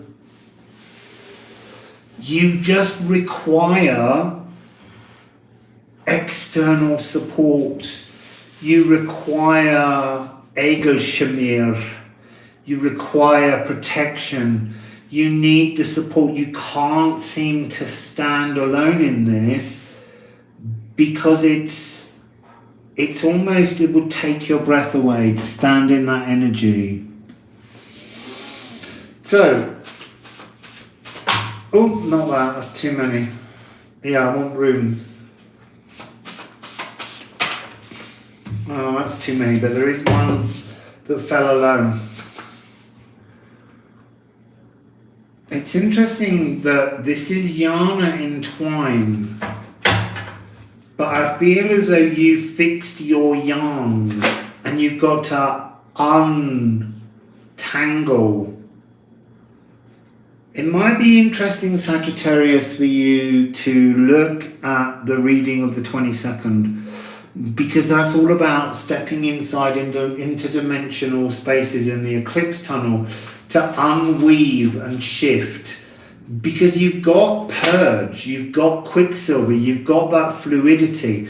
This is a moment to let go of some kind of old trauma. And there is Egelshamir. You can get there. I can't.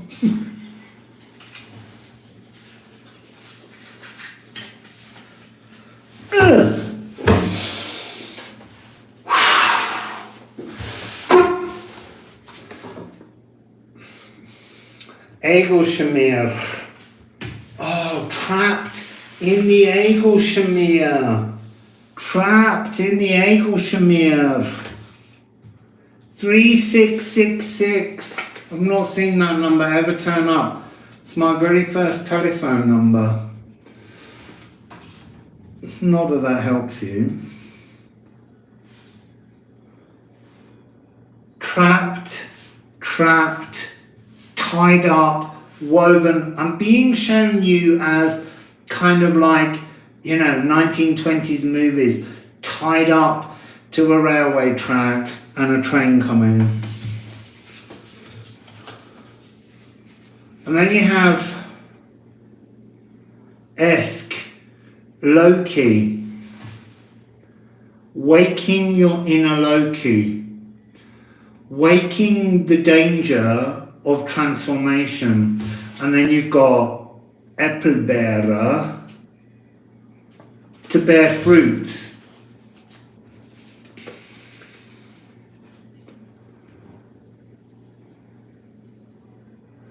I feel like this is an energy frequency of transforming your personal Yggdrasil tree.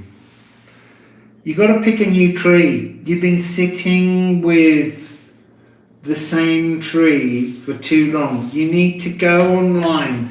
You need to think, what do I want from the personal Yggdrasil tree? Do I want my tree to just be the sleepers that I'm tied to, waiting for the inevitable train to run me over? Or do you want to be a tree that's part of a beautiful landscape? But you have to pick your tree. Does your tree have berries? Does it have fruits? Is it evergreen? Or is it deciduous? Does it have a perfume? What is it? Does it have shallow roots, deep roots? Do some research, Sagittarius. It's time to mutate your tree. And you need to protect you. You need to protect you, not the help from outside, because it's just blocking you. It's completely blocking you. Ophiuchus is on the bottom. Is there a last message, please, here for Sagittarius? So they've landed on a blue area.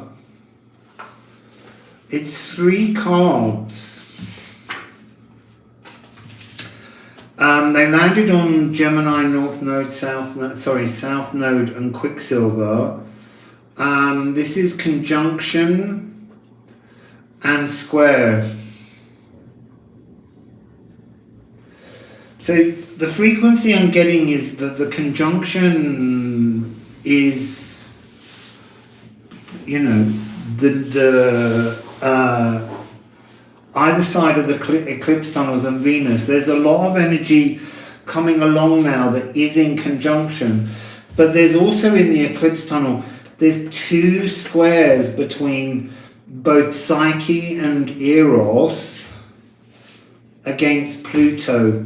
So there's something about it's time to face a transformation, and then you end with compose.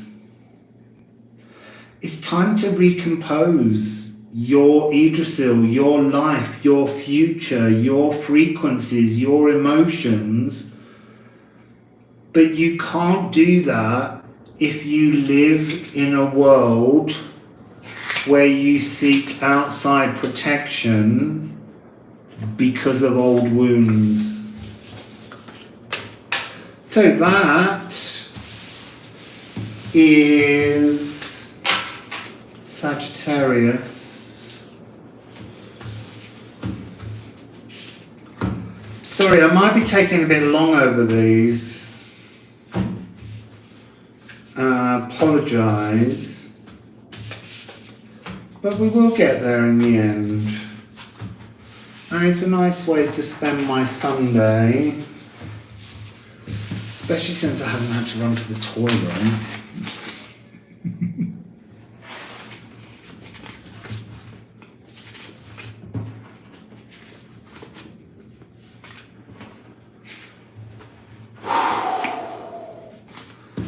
Sounds like the storm's passed.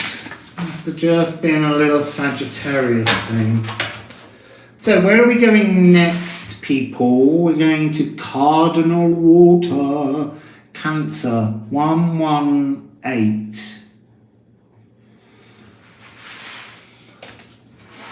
So, Cancer. What do we have? What do we have? What do we have for Cancer? That's too many, but we got Needle. Mending something, Cancer. That's too many.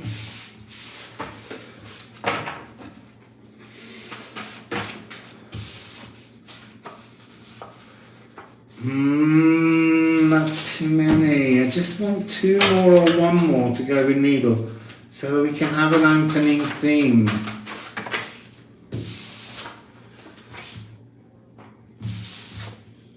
Ooh, don't know what that means. So we begin with Needle, Cancer, followed by Rasa to explore your relationship to your mind, body, soul and biome, and then Flursa.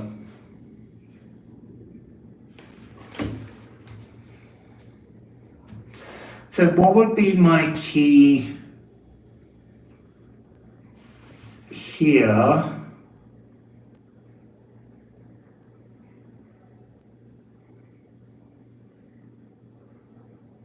There's something here that's about mending and exploring ancestral songs. Mending and exploring ancestral songs.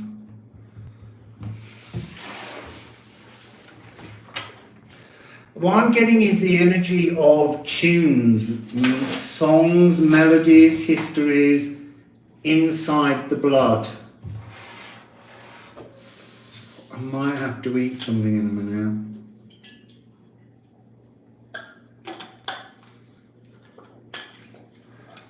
I just haven't eaten anything today because of my belly being a bit weird.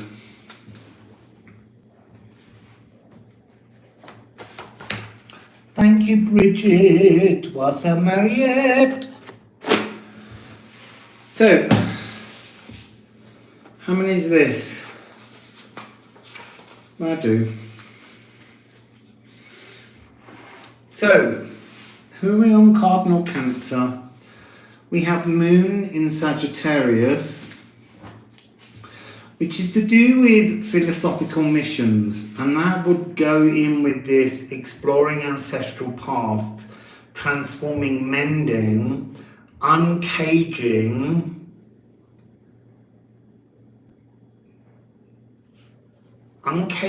trapped optimism that you can't see.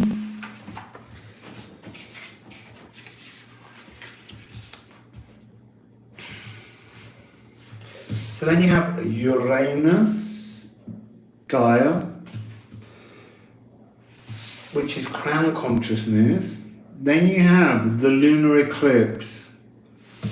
Then you have Ceres, sacral, and Moon in Pisces.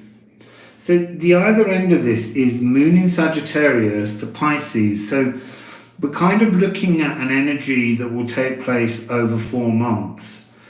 But it feels like it gets underway at the point of the lunar eclipse on the 8th of November. So, platinum, penetrative revolution of thoughts. It's almost like the needle pierces the consciousness to thread stitching down to the seat of the soul. There's an esoteric shadow gift, an emotional opportunity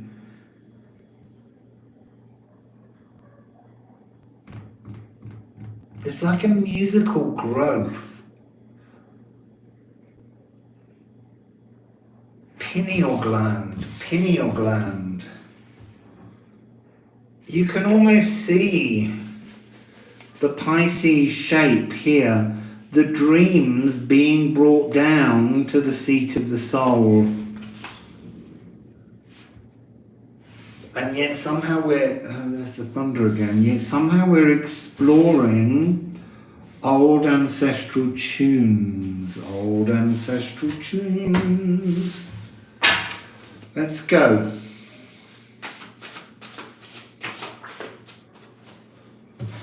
Beautiful. Beautiful, but with the removal. That's so interesting. You've got Hemfereld, the journey back home. This is the last rune. This is when you understand your journey, your cleansing, your pathway back to life. And yet you doubt it. 7744. Which gives you an energy of 1111.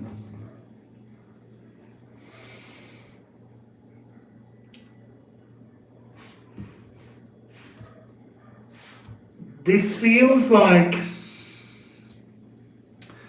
a blood doubt. What do I mean by a blood doubt? There's like something that you believe in your mind, in your emotions, cardinal water emotions, Pisces, that mutable energy in which to pour your cardinal frequency, this lunar gift, to bring this new energetic flow, and yet in your blood is a doubt that it just won't have the effect. Okay.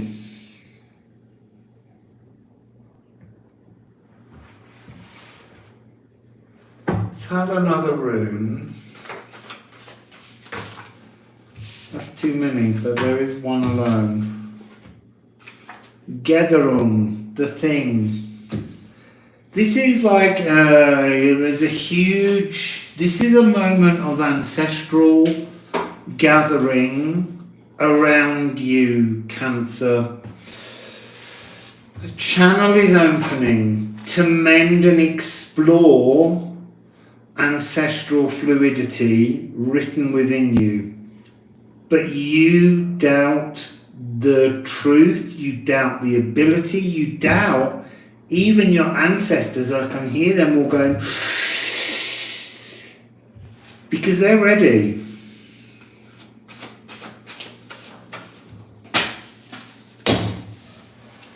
Spirit. It's this Pisces thing. You have the key to release an impurity in the blood. By that I don't mean your blood don't function. I just mean an old story that doesn't belong to you. It's time to self-actualize. You need to liberate your soul from an ancestral obsession with material wealth. And that could be an inheritance, an object, you know, that's passed down generations through family. I'm not saying get rid of it. I'm saying explore what the thing means. Explore what ancestor means. 7667. You have to mirror, you have to see the flow of the ancestor story within you and turn it around and release it so that you can shine a different formless dream. So 6776. You have the key to this new flow. This thing is an ancestral meeting point, a gathering, the thing, the moment, the discussion. They're all coming in, ancestors from all across time, possibilities, dimensions, to transform something for you. That's what's coming in. Another little rumble of thunder. Aqua Regia. This is the dragon's blood. I said it's a blood story. You're changing the blood stories. Dissolving gold and noble metals. Dissolving golden pasts that are linked to ancestral stories. Because a lot of ancestral stories are not, I wanted to say distortions, but they're not distortions, but they're spiritual cul-de-sacs, because our ancestors have always lived under confinements of their own age. And with that echoing backwards, certain things that confine us or restrict us, 74, 74. So again, 11, 11.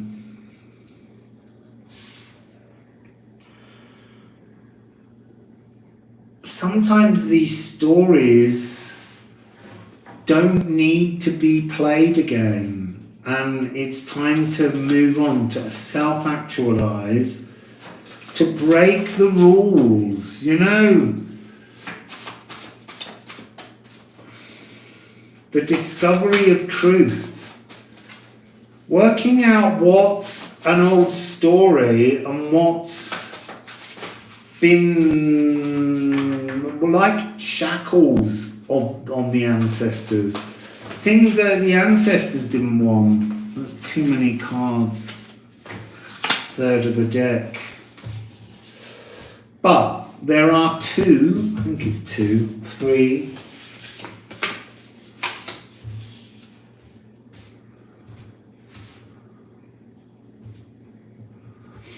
So, Dark Moon Lilith. This is to be empowered. This is to be the prodigal ancestor, the self-truth seeker, the authentic, to break free, to burn off with fire.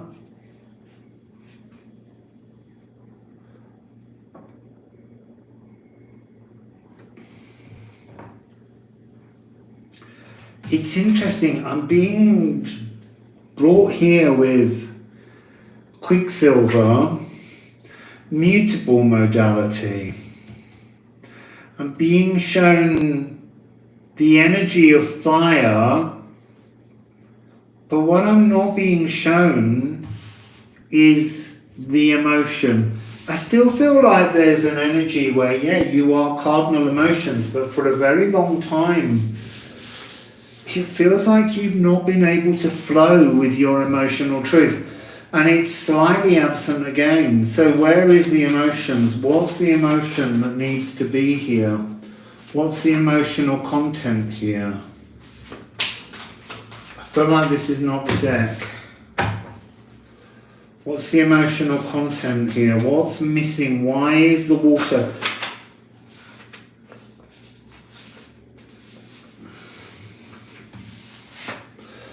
Why is the water not here? I'm being given cardinal earth, and I'm being given mutable air and sextile. Why?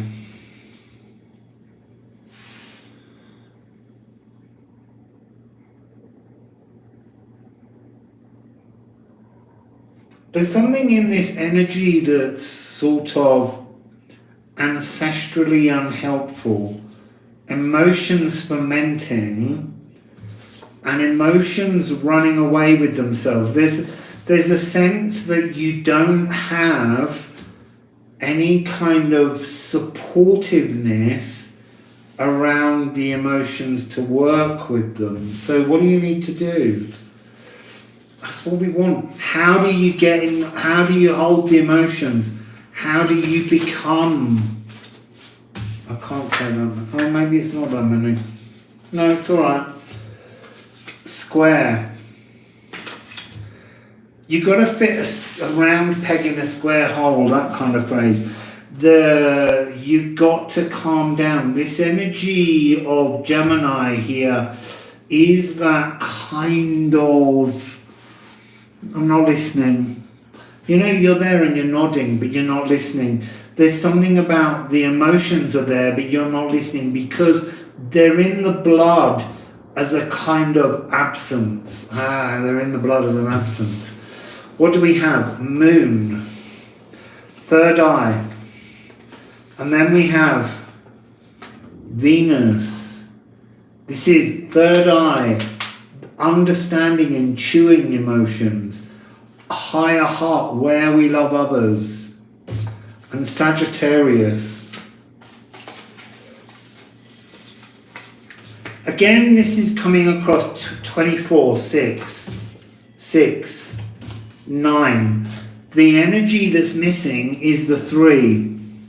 And the 3 in the tester code is your own internal ability to process inner emotions. For some reason, you don't process inner emotions, and yet they're sitting there available, but you have a discomfort towards them. You can't seem to mellow towards the energy. So, what's the last message there, please, for Cancer? I don't understand, Cancer, why you get so wounded so easily. Your cardinal emotions, you can hold space for any emotion, and yet somehow you're not working with the magic that you have available. It could be that, in an earth epoch, the emotions were just too dirty and silty and cloudy that you didn't want to. That's interesting. So, Shade fell out earlier. You're protected. You're sitting in an emotional darkness and you aren't getting up out of it. But then you have the waterfall. You know, this is waterfall. This is the Lagu energy. In Norwegian, in Old Norse, it was always described as waterfalls. This is a great cleansing. This is a purifying frequency. And it came again with the moon. The moon. It's okay to be this way, but recognize the emotions deep within you and make them flow. Make them yours. Control them, dance with them. You know, I'm seeing images of, you know, partying in gossamer garments, kissed by moon magic. It's all that kind of dreamy, wonderful stuff. But you're not utilizing the gifts that you have. It's time to get a grip on the power of cardinal water, Cancer. Come out of your shell.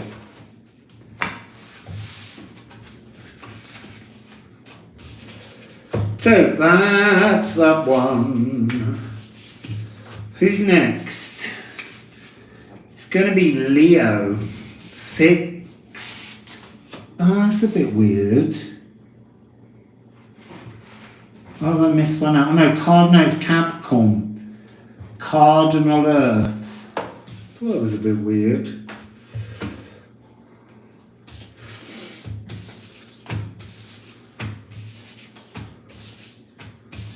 How's everyone doing? I'm sorry, you know, Eve, don't feel obliged to sit here. I can write down all the things, the timestamps. Don't want to steal everyone's entire Sunday. Right, so let's have a timestamp for Capricorn. That's 13737. Of course, it won't be that later. It'll be some other thing with hours in. So Capricorn, I thought you would still be there, Eve. But I was just, you know, saying if you need to go out and get pizza, you can. I might have to eat something slightly. So hopefully this will reveal itself to be the most perfect avocado. Let's just get that little bit of stone leaf out, or skin. But look, how beautiful is that avocado? So my way of getting a stone out, because they're so perfectly ripe, I just give them a little squeeze. Let's get a little bit of skin.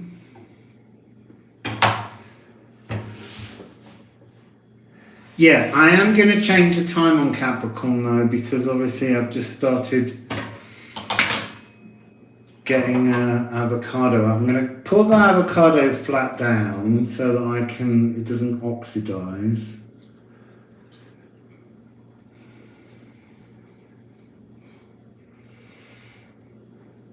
There we go.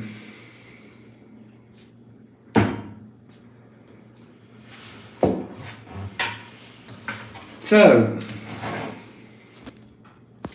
there's my beautiful avocado. Let's just, it's so soft.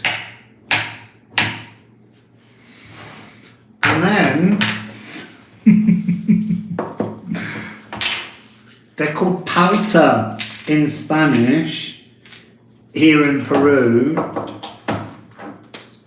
but they're called aguacarta in Mexico. or twaddle after testicle in the old speak. So let's just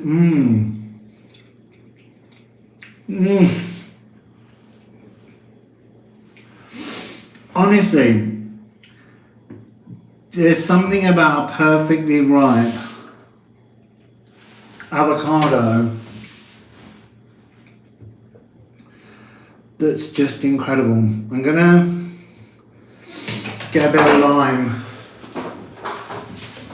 limon.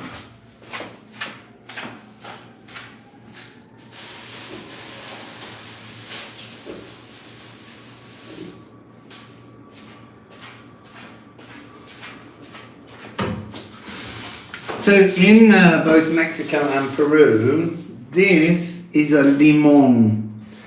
It's a lime, but it's called a limon. And actually they're wild ones. So they have seeds, whereas most of the ones we buy in supermarkets are Floridian ones, and they're grafted onto rootstock. And you kind of...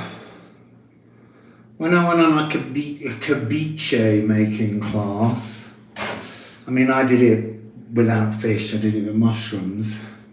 You roll these and, oh, your hands smell so beautiful, but you're just crushing them down slightly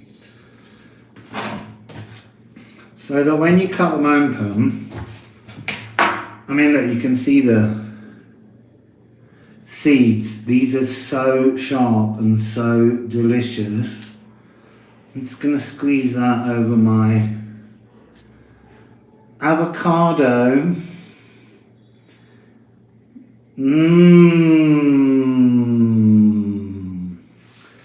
And a little bit of olive oil, which is what Olga always says. So let's just move that avocado into another phase. We will get on to the next.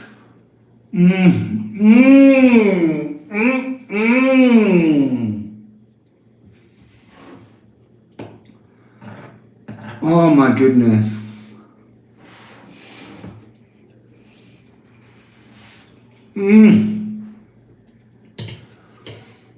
Oh. Honestly, you could stay in Peru forever just for avocados and limes.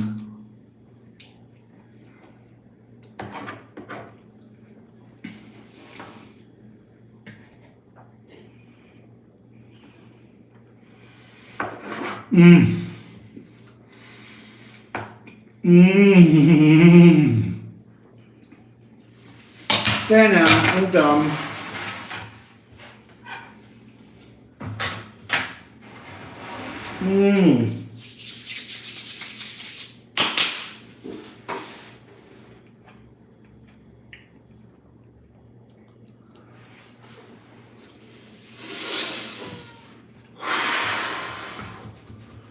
That was delicious. Right, so Eve, let's change that timestamp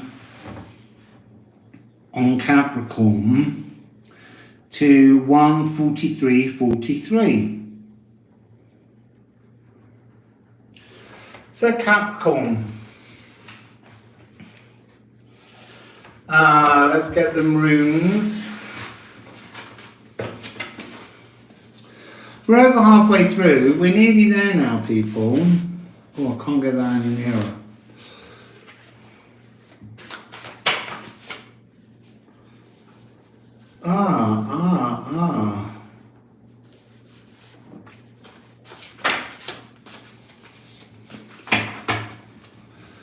So, Capricorn.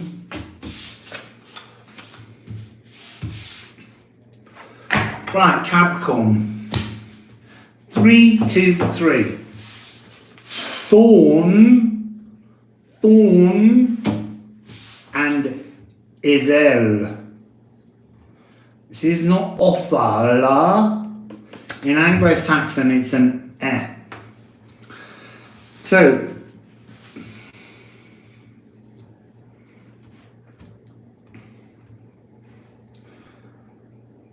Idel this is coming across as like a dare.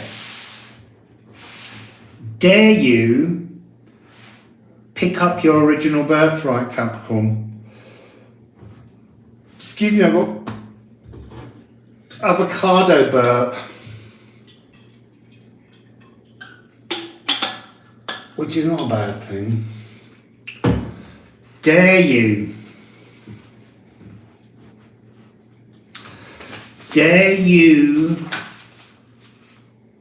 go get your birthright? I dare you. This is a challenge. Quincunx, you've got to be careful with that one. Say it out loud 3 times in your own home and tell me you didn't giggle. Quincunx, quincunx, quincunx. So, at odds. It's a challenge. This is a gauntlet. This is coming across as a gauntlet. There's something... If you look at these energies and look at this, they're made up. It's in there. They're made up of each other. They're created within inside each other. You have the pole. You have this energy coming down. You've got the potential, but it's crossed. The gauntlet is down, Capricorn. Dare you. Dare you. Are you all saying quincunx? You gotta watch that 150 degrees. Oh, where's that one just gone? I should have had longer trousers on. I'm getting chilly. Chiron. Your birthright is hidden within a nervous wound. A primal wound, a material and esoteric bridger. Can you bridge the material and the esoteric? That's almost this gateway, this thorny fairy gateway. You know, the hawthorn, the blackthorn, the spiky windswept tree, the sloes that grow on it. And you have distilling a wound, securing a wound, intensifying a wound, washing away a wound, bringing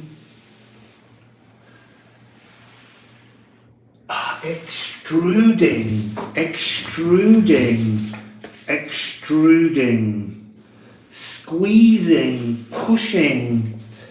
There's almost, it's almost like a spot that just won't pop deep enough. You've got to go right in there. You've got to go into this wound. I got bitten on my neck and it's making me think of that because it's really swollen, but it's nothing you can pop. It's just something you've got to let go down. I also got bitten on my hip and that was really swollen up. So, the challenge to distill an old nervous wound. And there's a legacy in it. There's a birthright within it. Solar eclipse. This begins on the 25th. This is a twist of fate. This is a door of perception. This is Janus. Janus. Right, so Janus. It's an energy stretching backwards through time.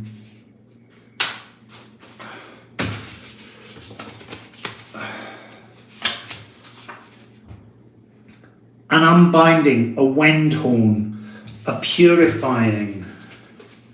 Oh, and look, sun, life force. This eclipse, being unbound from a nervous emotion and purifying your life force. There's almost something about them being told, like, cleaning your act up, and you don't want to do that. You're like, I quite like my mystical darkness. What's this one? Spear, Troth, 33 as we end. Look,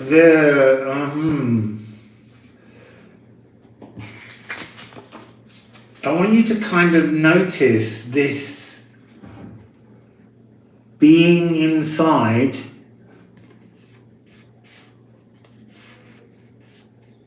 and then it's like it's made up of of a birthright, of a promise, but there's something about this inaccessibility. There's an inaccessibility. I feel like somebody in the past created a blockage, a wound, that was like a promise in haste, but it was a troth. And a troth is unbreakable. So what do you need to do to break it? What do you need to do to access this birthright? What's the unbreakability? Come on, talk to me about this. Oh, it's like a big, heavy frequency, like big energies collapsing. Eve is back. Because it's been in your sign. Pluto energy. Pluto has this trothing frequency, but Pluto will release it on the 23rd. Oh, the 23rd of the 3rd. It was there from the beginning. Capricorn, the moment that you are unbound and begin to change this wound is when Pluto moves from your sign. It's almost like Pluto is choking you. So what happens when Pluto moves? That was beautiful. 23rd of the 3rd, 2023.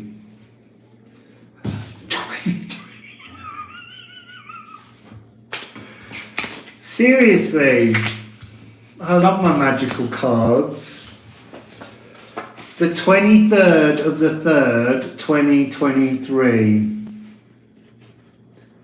It's all there, Capricorn. Your birthright comes. It's been blocked because it can't present itself in your own sign. So what happens then? Cold fingers as well now. Got the door open because it was letting some warmth in. They stopped all that now. Moon in Virgo, life trimming. You can trim your life. You can face this thing. Circumstances will be redefined. Leo. Who's in Leo? Sappho.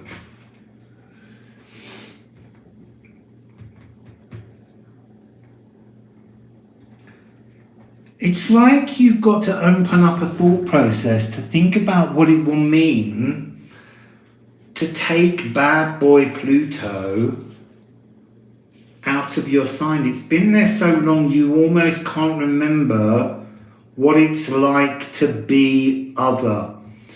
It's like having a cardinal physical energy and using it like a battering ram. Because you could. being unbound, moon in Virgo, I feel like this is talking about an energy from the 23rd of the 3rd going through into the new moon in Virgo, just after the Leo period. So it's like you're working on the 9 months of next year, 9, 10, 11, 12. It's almost a year. You're on a process here to transform in the next year, to undo past frequencies. So let's just give the Alchemy of Astrology deck a bit more space. Kwa. Now that is interesting. 39.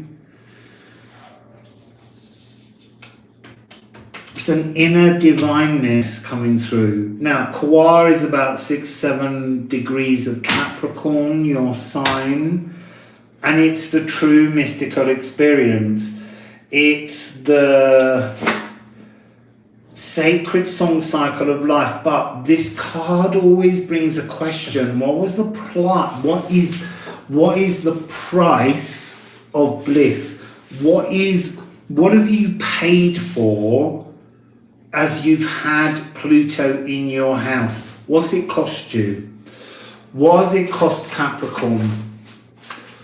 What has it cost Capricorn?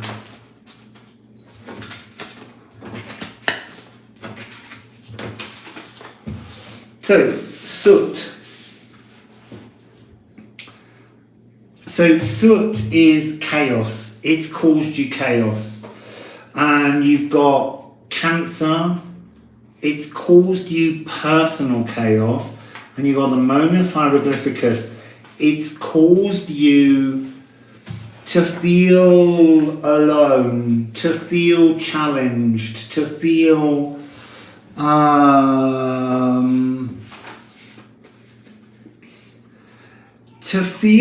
like you see, you've got this energy of potential. And you've got this energy of secret knowledge, but it's like every time you tried to plug into anything, it bled away. There was a frequency where you couldn't draw yourself into yourself. There's been an energy of being steroided almost. Yeah, I really think Capricorn, next year, it begins to change for you. So the other pile here, which I was going to ignore, but look, it opens with Aquarius. Pluto moves into Aquarius. We know that's where we're coming. This will increase your prime spiritual aether. It will bring health, Hygeia towards you. Oh, so interesting. And then you've got both Mars and Aries actioning your physical earthing you. By this Pluto passing by, you'll get your first glimpse of what it is like to amplify your physical presence again, the sacred knowledge that you can't seem to find because it's all sooty goes. And then you have Moon in Pisces, which is, it's gonna feel like a daydream. You're gonna feel a bit spaced out. You're gonna feel gullible, but that's not your truth. You're not gullible. But it will, as it moves in and moves out, it will give you this chance to keep reassessing. So you move in, you feel vulnerable, you feel new energies, and then it moves out. And you look at where it moved back to and you're, that's much more uncomfortable. I can't, and then it will move back in and you'll be all dreamy again. And then it will move back out and then it will get there finally. 2025. But it's good for you. It's going to bring a lot more joy. All that kind of the darkness that gets associated with Capricorn, you know, it's going to lift a bit. It's going to lift a lot. I've been getting that energy of Pluto feeling a bit loved up. Maybe you'll all be feeling a bit loved up, Capricorn, which would be nice. So, just putting all these back, and then we'll move on to Leo.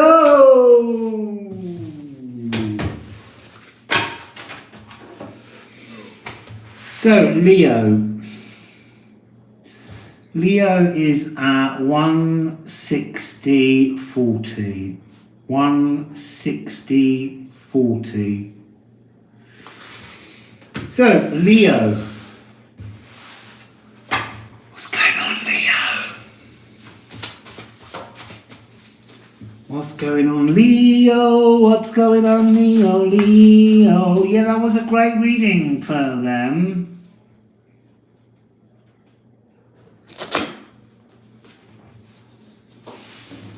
Right, we have two.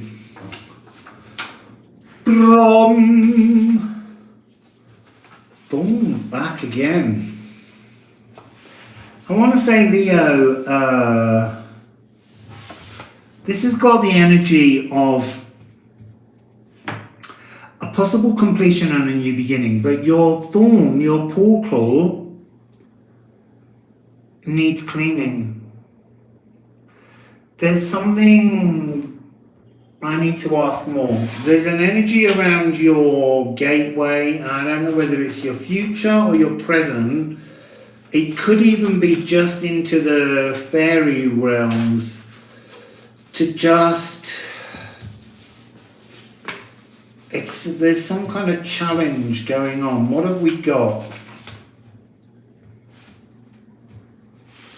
Scorpio, fixed water, cardinal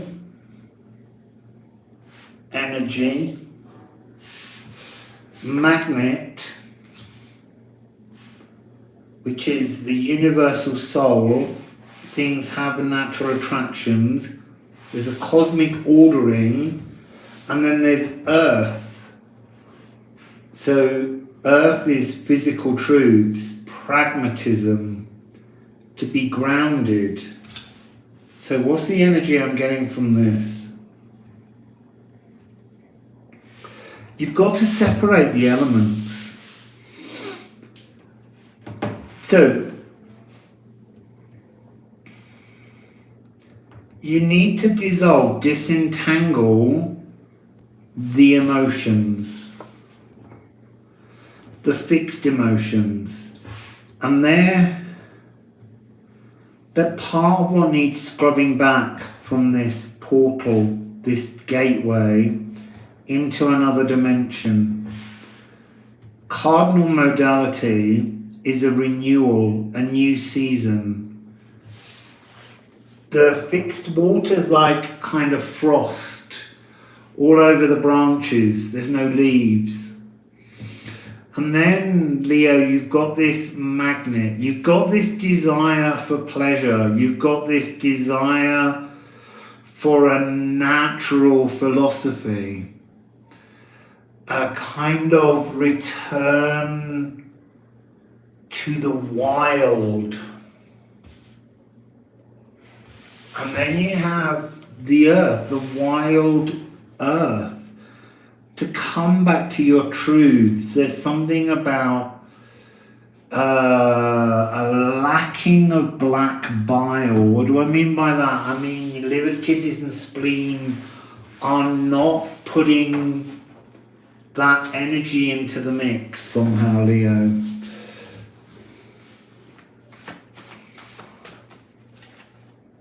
Playfulness, a return to play. I feel like there's something like an invitation from the other realm. Yeah, look, from the elves, Leo. Elven ring. I know it's usually elven light, but they're saying it's the elven ring. You've got to enter the elven ring. You've got to go inside. But in order to do that, you've spent the last couple of years, Leo, learning that there are times when you can't be king of the jungle. And you don't like that. It's an uncomfortable energy. But the elven light is about not being king of the jungle. You can't get in to this invitation to the elves with any kind of arrogance. Interesting. And yet you're drawn to the elves because it's your destiny. You are destined to go inside the portal. Birthright coming up again, a destined birthright that you've been separated from. This is elven light energy, source energy. The elven ring is just a dimension away from pure source. It's like the first code that holds open the source frequency. Your biome is magnetized. There's an attraction within, there's some kind of, inside the portal is a force that will not elevate, animate. The elves have got some kind of biome transformative, enhancing frequency. It's a test. Can you go in to the other realm of the elves and begin a new contract with them? But it's biome contract too. Fixed fire. And here we've got cardinal fire, cardinal modality with the full moon in Aries, and we've got cardinal air. I'm not seeing the air. You're not thinking in the right way, Leo, to approach this portal. What do they need to do? What do they need to do to get into that cardinal air, cardinal fire? What do they need to do? So look, Chiron is in Aries at about, I don't know, 15, 14, where's Chiron? Oh, I didn't write it down. Well, it's around 14, 15, 16.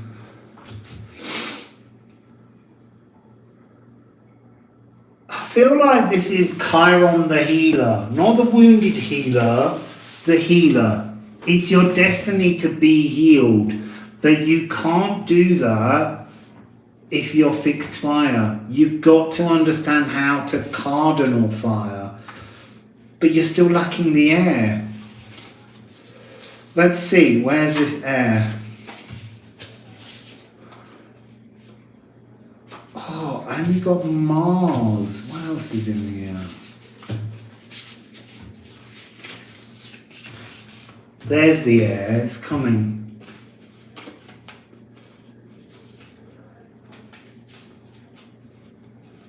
So you've got pulverize and amalgamation.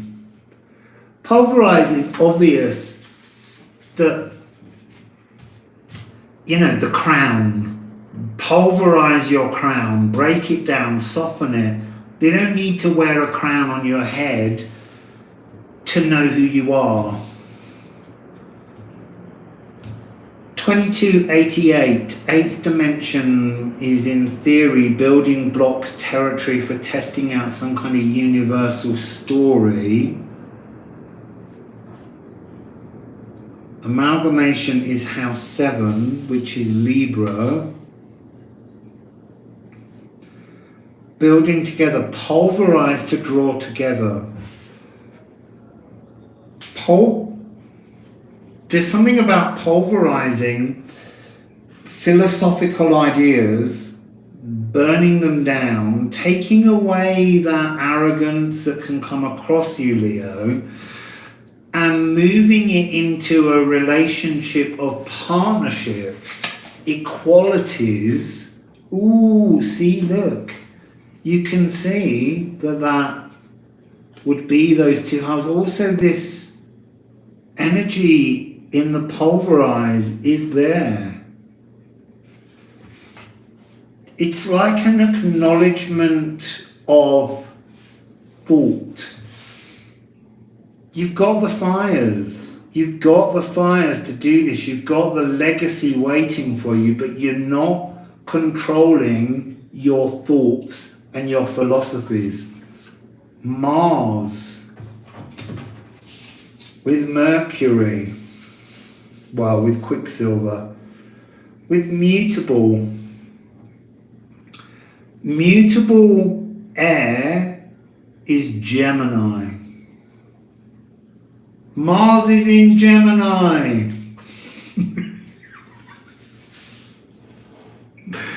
And there's Gemini. Gemini is the next card. So you've got the cardinal fire. You've got the ability to deal with this wound. But you've got to change.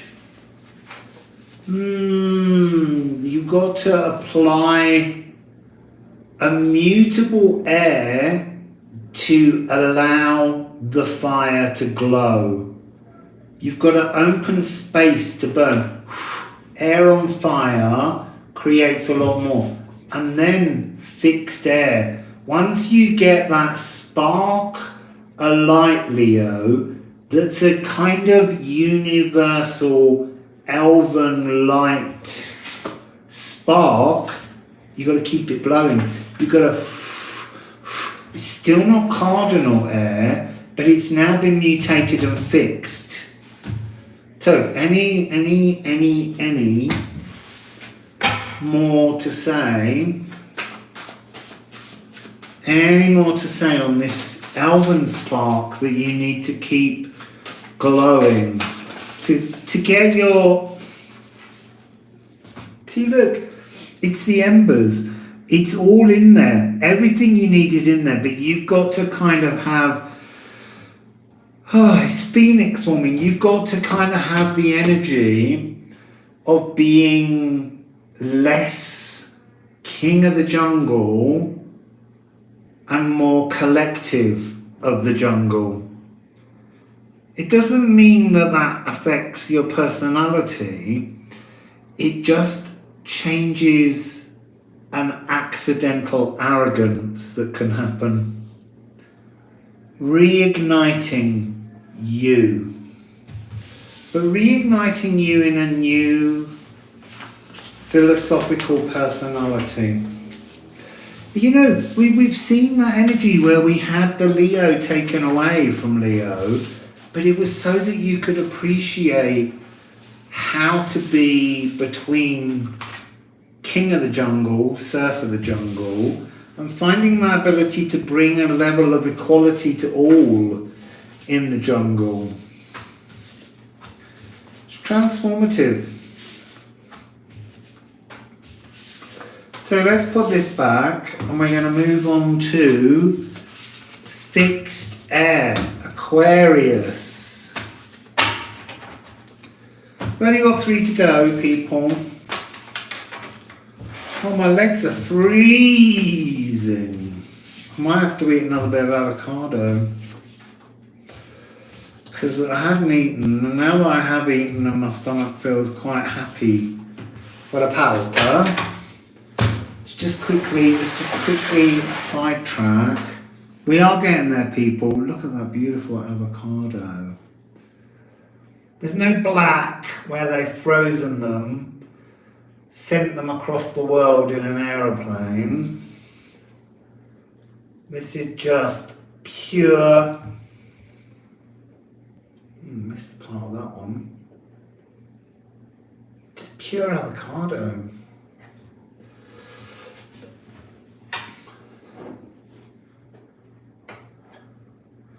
Let's just take those pips out.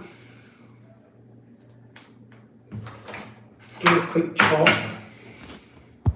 I know you want to see it, because you all wished you were in Peru with a beautiful fresh avocado. Let's move it into that juice. Just knock it about a bit. Let's give it a little bit of lime or limon. A little bit of olive oil.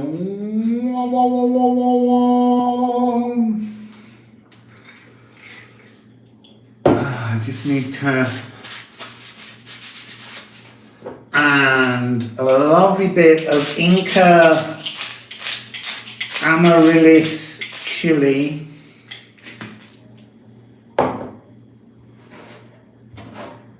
And then, what are you saying about my lovely... Yeah, this is my cooking show. Just eat a raw avocado. Honestly.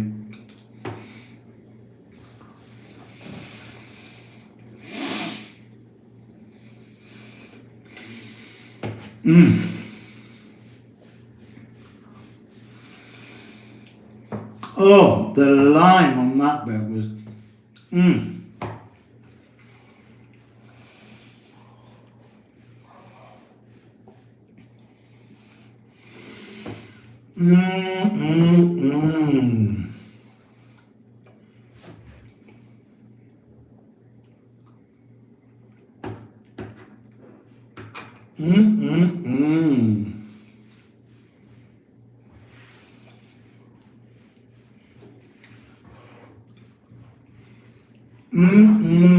Sorry.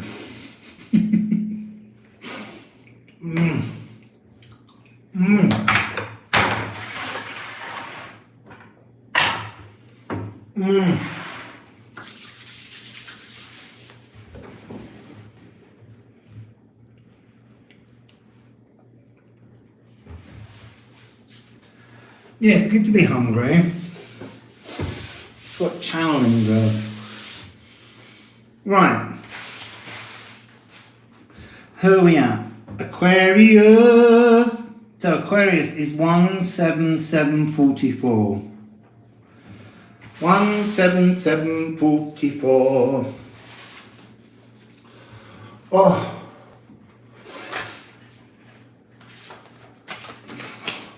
Right, Aquarius, what's your little panel for this full moon? That's a great big pile, but one fell separately. We'll keep the one. Oh, honestly, how many is that? My legs are really cold. I don't usually get cold legs. There's a gathering.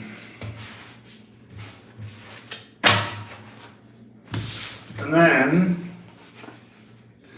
so here we have the present gateway, Verdandi, Knafa, blood scented, and Waken. I know it's 4.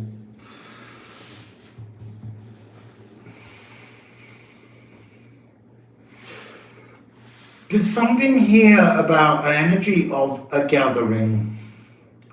The present is gathering around you, but somehow it's... You know when you get a sewing machine and you're sewing and everything's fine and you finish something and then underneath, at the back, there's all these loops and it actually has gone a bit awry. That's his energy.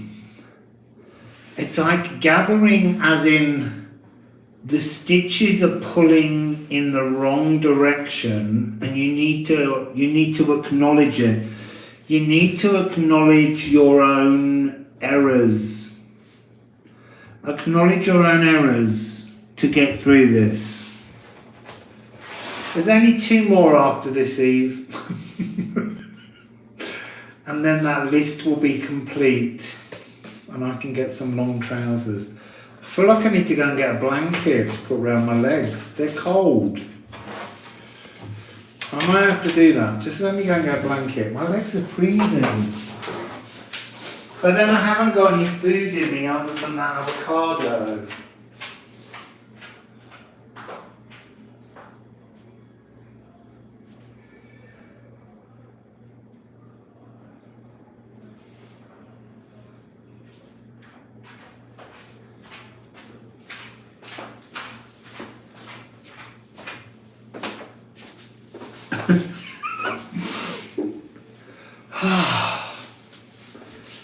There, I've got a blanket around my legs. I think with this one, I need to do it diagonally.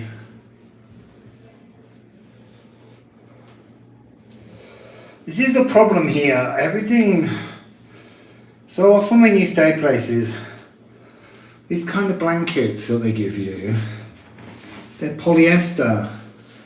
And there's something about when I get in my bed, like I was moving the sheet the other day, and it was sparkling with static. I haven't had static bedding for so long. It's very uncomfortable. I move my legs and it goes.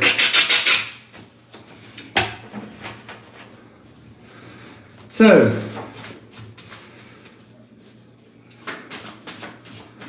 there's an awakening that feels very much part of your season coming, Aquarius. So we've got embers. It's coming out a lot. This, you know, this really is a period of transformation. And then we got Pholus. Pholus is at 4 degrees of Capricorn. Unintended consequences.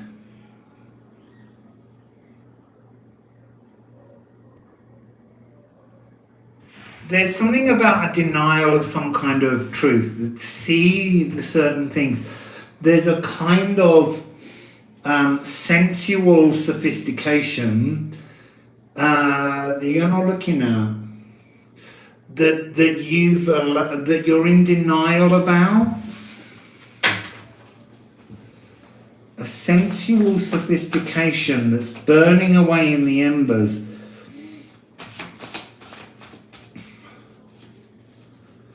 You see, I kind of want to say, but I'm not going to. I know we have a fire phoenix and we have a... This is like a thought phoenix.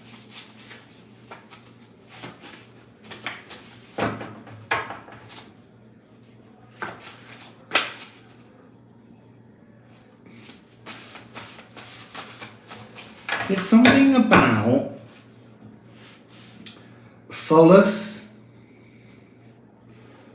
and Hercules, and it's about Hercules coming to the home of Pholus and there being some kind of fight that takes place when he uncorks a bottle for a special centaur wine that triggers all the other centaurs, and in the end it causes Pholus's death.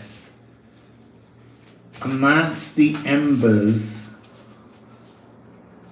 There's some kind of unintended consequences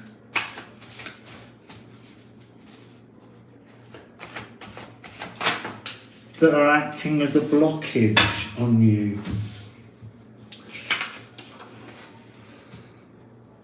So, I have Moon in Capricorn, boil, Monas hieroglyphicus.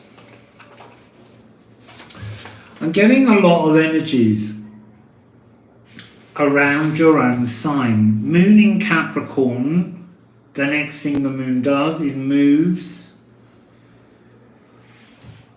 into Aquarius. Juno, where's Juno? She's in Pisces, 8 degrees. So what is the energy that we're picking up here? Moon in Capricorn, inner values. There's like a scalding, again, that transformation through death. I don't mean you die, obviously, but there's something within this. I think for you, this is a little bit like in the Capricorn reading. There's something that comes, you've been blood scented by the rulership of both Pisces in the age of Pisces, 299, but also this period that we've just gone through with Capricorn having so much power. There was let me just show you, we picked up on an image earlier, but they're showing me in my head if I can find it. Was it 2020? Yeah, 2020. Look at the imbalance of, look at how squashed your energy frequency was. So the signature of the year, Aquarius. So at this point, Capricorn, that authoritarian, demanding energy was 1,102 days of the year, and that was lockdown year. And you were being squashed between that and Pisces. And actually, this Aquarian energy, you didn't have much opportunity. And I think that's even true of 2021. No, 2021 is when your energy opened. So you can see that you're not flowing yet in your comfortable truth. And there's something about this, it's like it's scalding you. There's an impatience, there's a need, and you are very fixed, but you feel at the moment like you're so ready to be fluid. You're so ready for a new marriage with your own intelligence, your own thoughts. You're so ready to mellow into something else. It's lovely energy, but there is this underlying frequency of what was, and how uncomfortable that's been for you, Aquarius. It's a real sense of fluidity. Leaf. The idea of you preparing to unfurl. Whoops. So we've got two down here. Really fascinating. So we've got unwiller and we've got esque. So there's been a kind of inability in the recent years to grow your own personal Yggdrasil, to have a chance to flow to new energy. It's just started raining again. And there's something about the softening of emotions. It's a very transformative, rarefied moment. So this is solstice energy. And we are due the December solstice.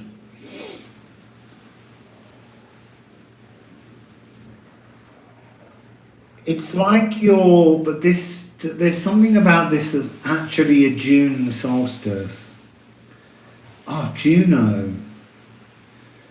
So you're preparing a new, I wanted to say formula, a new notion of you for June 23, 2023.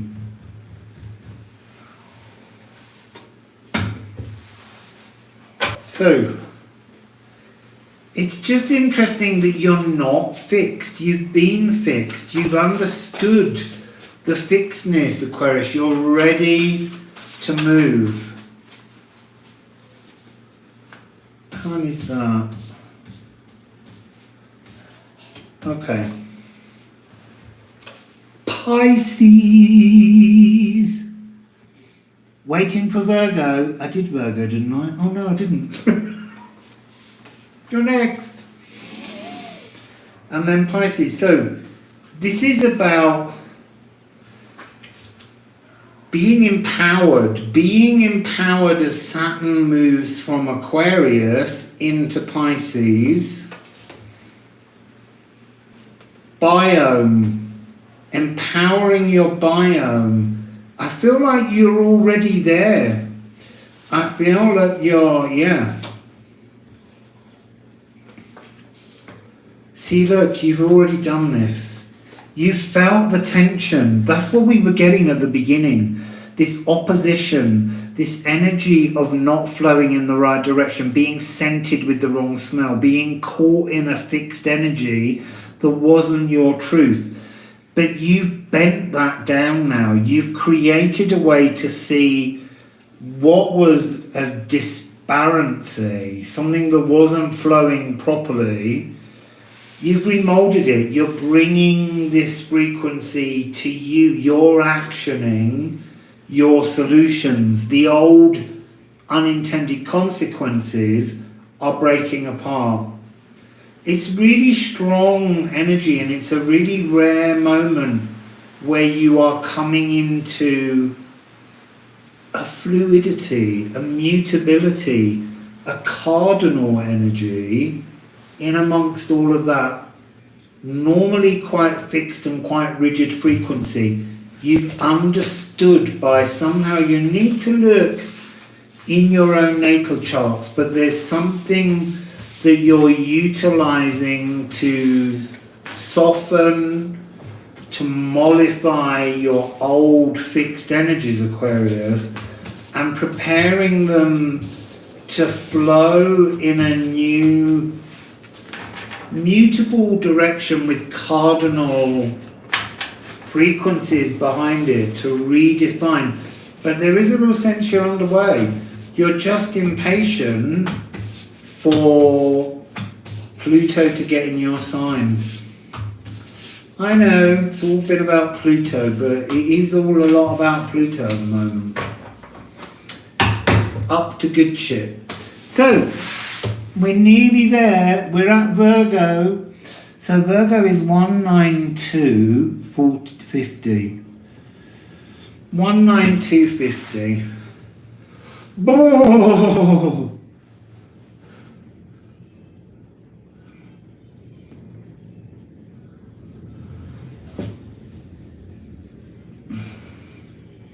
It's a pleasure, Iris. So, what is the message for Virgo? I wanted to say, what's the message for Venus then? Virgo. Oh no, that's too many cards. It's like a third of the deck. I want a cup of tea. Right, there's a pile over here and there's a pile over there. Ooh.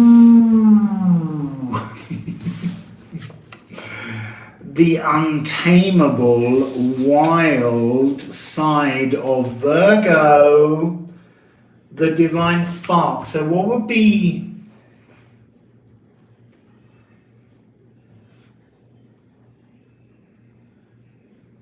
there's something about this energy that's kind of like, it's the glossy aurochs, it's the free to roam, but there's also behind this, there's this divine spark.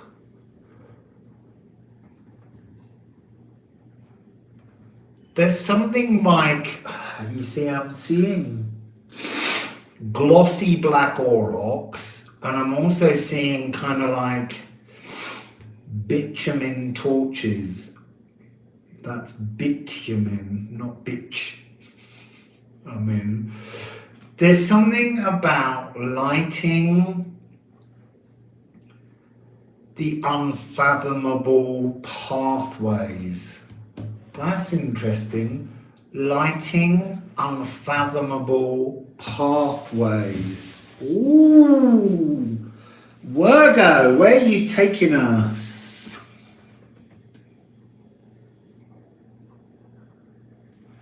Avocados absolutely should be in there. Timestamps. There was another one we did as well, which was 4848, and I forgot to write what that was. It was an aside. Maybe that was an avocado. No, the avocado came later. Anyway, let me just have a quick...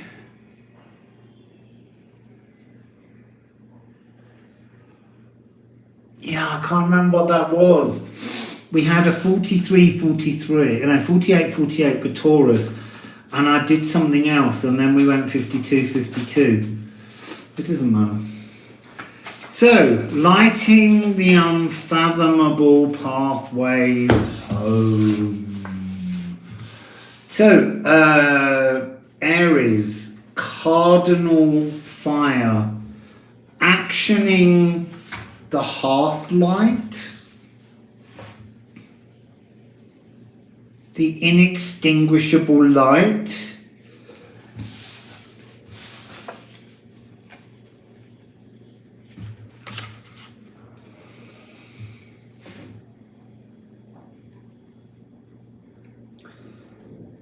this is standing in power. There's something about Mars light and the torch. There's something about this mother phallus. I know that's a really weird term.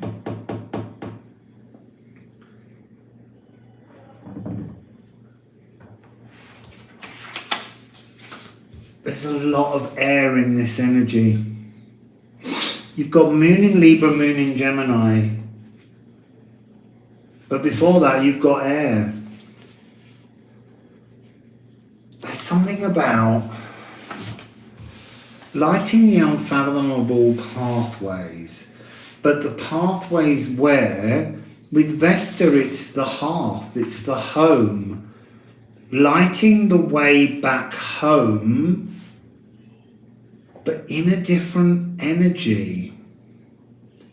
The element of air, blowing winds of change, coming across this frequency. Something to do with, like, being Vicks Vapor Rub. This Vesta hearth light is both cardinal and mutable air, and that's about rationalizing, but it's also about the logic. There's something about it being a transformative wind of change that blows across the hearth light. But it's almost blinding. It's so bright. It's not making any sense. Oh, okay. There's an incompletion anxiety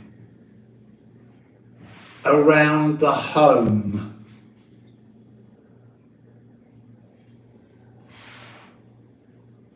See, I'm getting that whole thing at the doormat.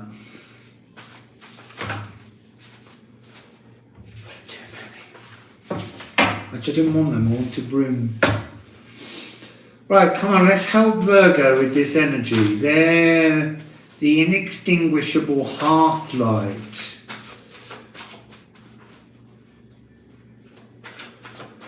The sacral home. I can go down there. There's a lot of rooms coming now, people. Let's move these up. I'm going to run out of space. This is almost like creating a community of hearth lights, of kind of safety zones, of comforts.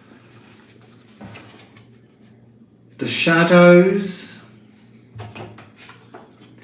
Hemfereld, the journey home, the hearth, the Vesta, and the thorny portal.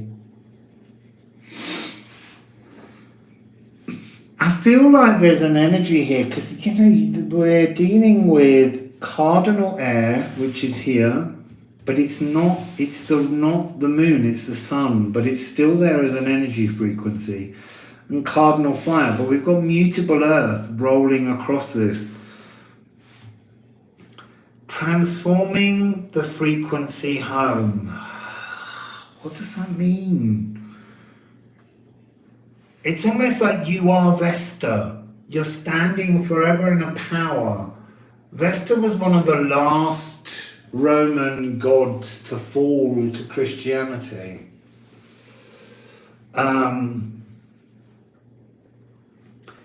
There's something transformative about the torch. The flame is what is mutating. You are mutating the energy of Aries, almost like you're making cardinal fire more Aries. So what do we have down here? We have something anchored, and we have the all room. Just look at these two for a moment and see the one inside the other. You can seek that energy inside the other. It's about anchoring light magic, fire magic, transforming the energy again towards a more Aries, a more sacred, less Molotov cocktail, and more aether. And we have Wakand and Perth.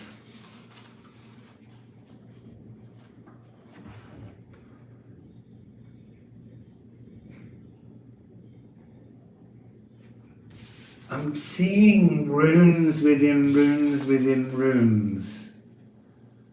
Shapes within shapes. Creations within... It's like doorkeeper work. Mutable earth is the space in which the roots grow.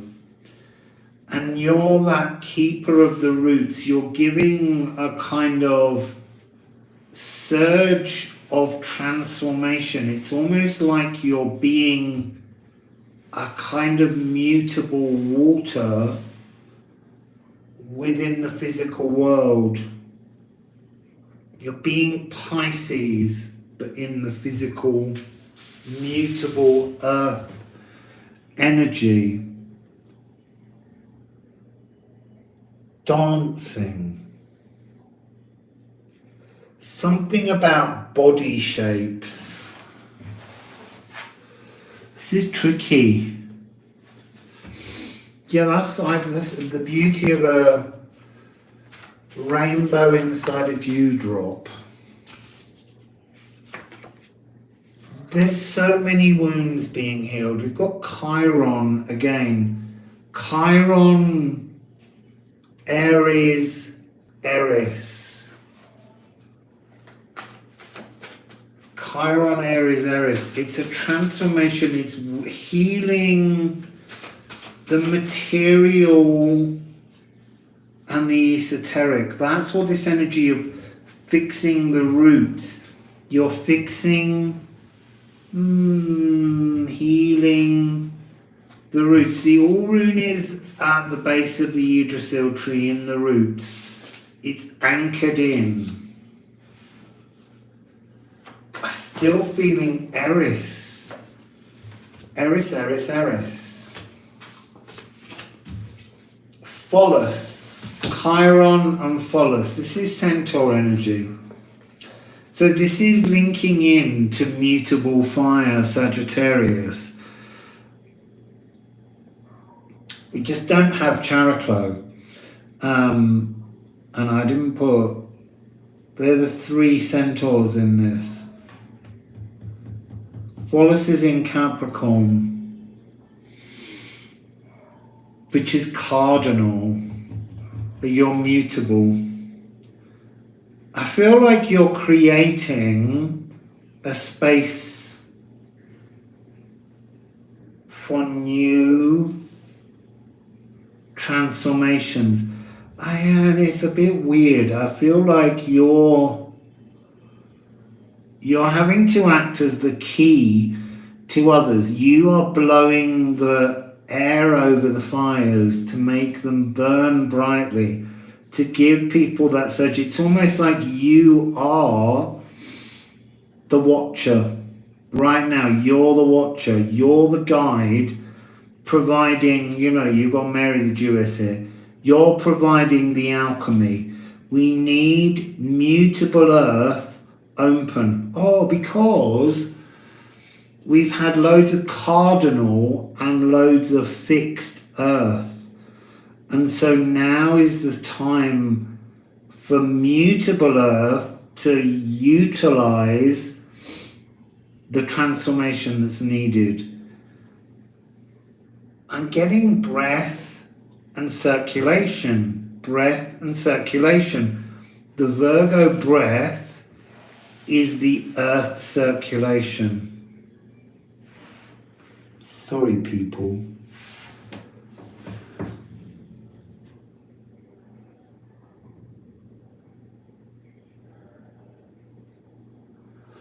Yes, absolutely. There is a transformation of Venus into the evening star. But this is somehow about the need, the lack of mutable earth. We've had fixed earth, powerful. We've had cardinal earth, kind of destructively manipulative. What we need is that gentle, mutable energy that only Venus, Virgo, offers. And you've just had your season.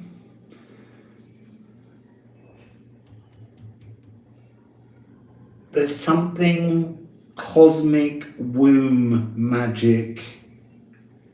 Cosmic womb magic. Cosmic womb magic. You are acting as the vessel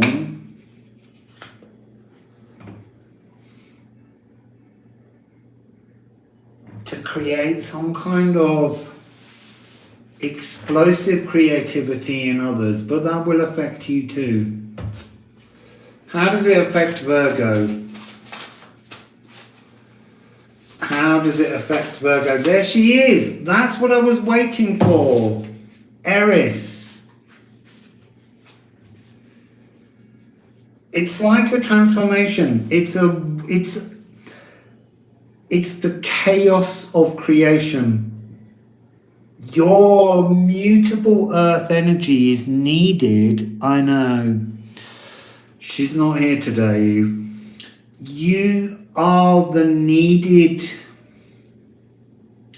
transformative frequency between a raw masculine anger and a sacred feminine rage.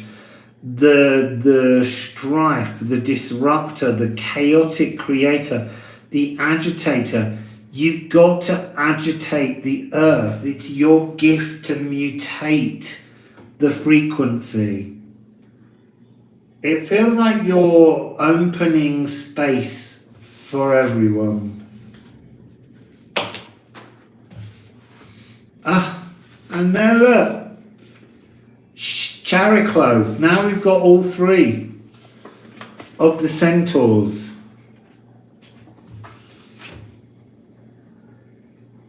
You're splitting open the boundaries on others. This is shamanic law. This is the pathways. That's how it began, didn't it? The unfathomable pathways. You like the unfathomable pathways. This is spirit medicine. This is awakening through illness.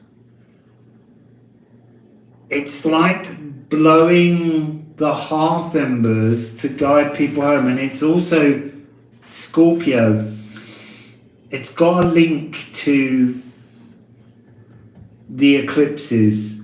It's like you are the breath now that sustains the possibility for growth in yourself and others. Let's just ask what your growth would be. What would your growth? What's Virgo's growth? What's Virgo's growth?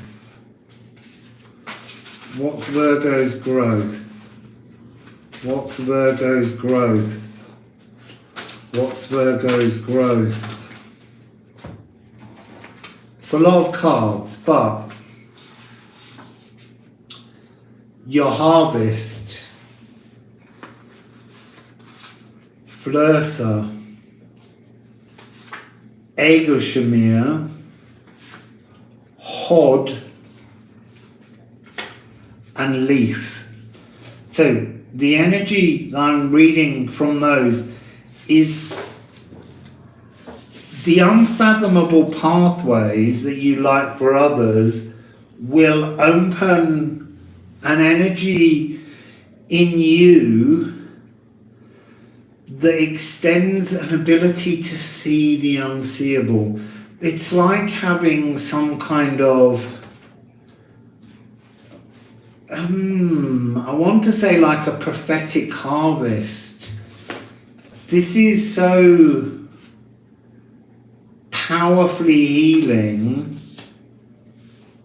to just pass through this energy, to be a portal keeper, to be the alchemista, the frond of Eurabia or something, the creator of harvest, the returning of food, source. You're opening an energy you're opening an energy, a light on the unfathomable, unseen fib. It's almost like in Earth epoch, you can bury any old lies and shit. And I feel like, Virgo, you're about to dig up and reveal the distortions to everybody. So you'll see that when we see media stories in the coming months that reveal mistruths, you'll probably find a Virgo aspect to the story or the person revealing it. So, let's have Pisces to end.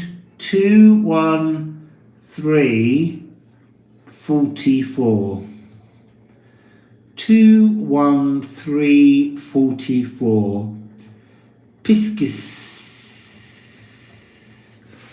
So, we're nearly there, people.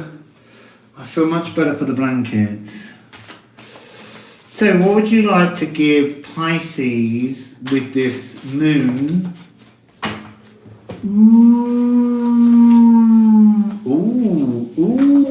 that's interesting. Pisces, you've got 4 cards, but it opens with the returning of the elven light, Hell and the Elven, and then you've got these two, which has also got a very interesting match, Kelk and Gar, Mortar and Spear. But you can see it's about removing something, unanchoring a darkness, returning the elven light,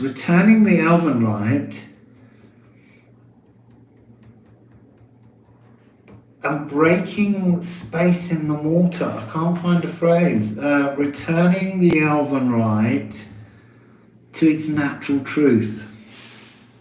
It's a very dreamy energy, Pisces.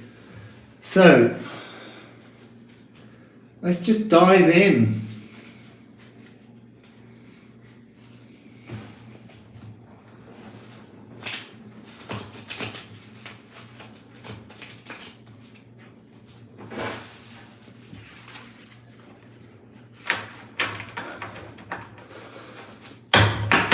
Let's dive in, Pisces.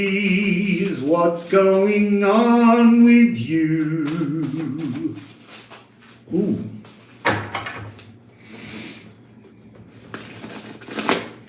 My God, 3 hours. I've been on nearly 4 hours, Eve. This is terrible.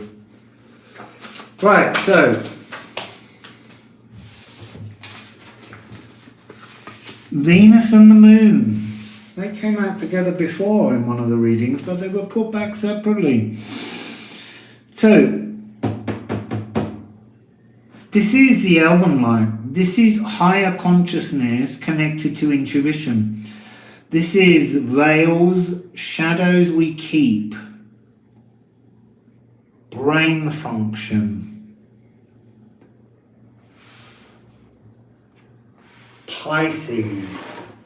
I still feel like this is in two halves.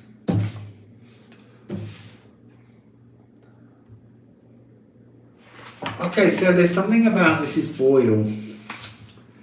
You have to scald, S-C-A-L-D, S-K-U-L-D, the future.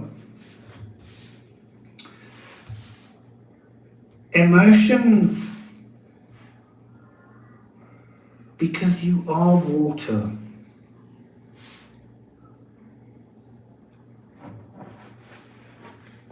Mutable water, boiling. The energy of like a resurrection of emotions.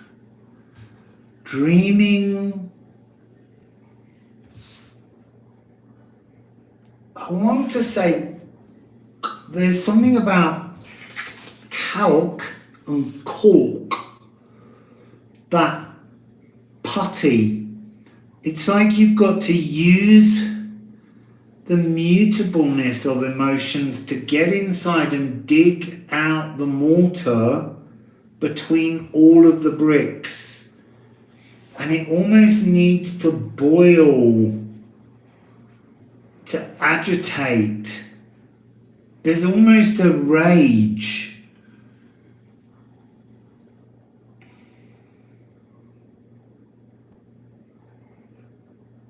It's the shadows we keep that are acting as the mortar. The shadows we keep acting as the mortar. The shadows we keep acting as the mortar, squaring off action.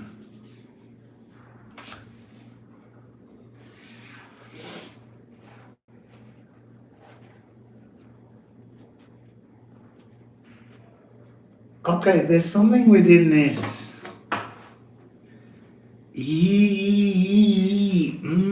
Pisces, feel that fury. So there's something about being stuck in like cement boxes on your feet and you can't move, and you've got to break free of those cement boxes. But there's something about the need to be furious. You need to boil with emotions. There's something where this returning elven light frequency is a little bit wet and drippy for you. It needs some kind of destruction to make space for the light to come out. What was the Pisces timestamp? 21344.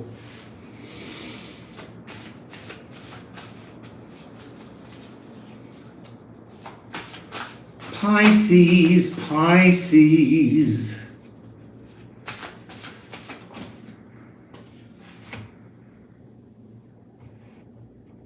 You have spirit, self-actualization. The key to your truth, your returning light, is frustration. It keeps cutting out. That's interesting. That's to make me feel the frustration with the connection that you need to feel to bring this energy forwards. So this is house 12. There's something about you there's things you need to release to house 12 that are just too mortared and anchored in.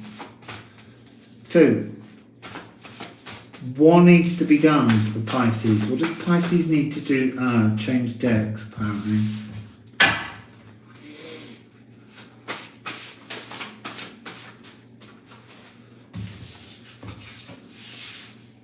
Sunsteader again.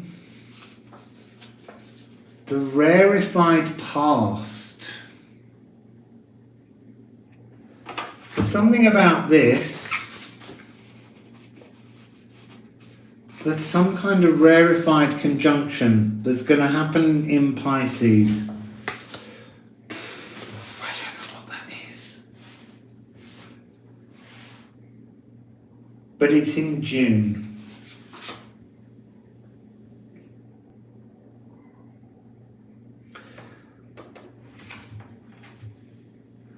A gathering of the past, Urda, and we've had Scald. Why did we have Scald? Or was that in the last one? Scalding. So what we're missing is Varvandi. You're missing the ability to live in the now. So this rarefied past, somehow that's the mortar.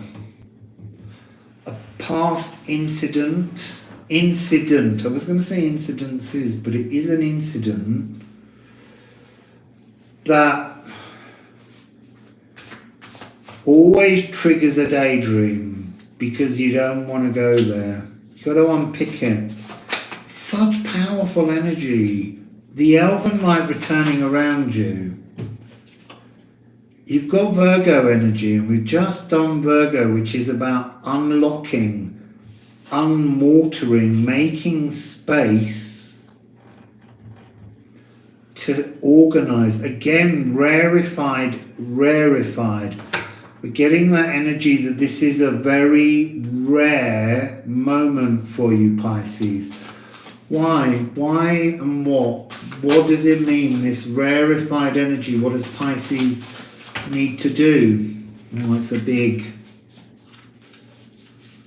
That's too many. Let's talk about 12. What does Pisces need to do? What does Pisces need to do? Anger. Sacred rage. Aries is here with you. Aries within Virgo. You need to open the earth. You need to look at what you've got in Virgo. You need to be able to access that energy. Split open the earth. Oh, you've got air. Just as Virgo had, you've got to dig with the sword. Use the truth to scrape open things. And then you have lunar eclipse, which is the esoteric shadow gift.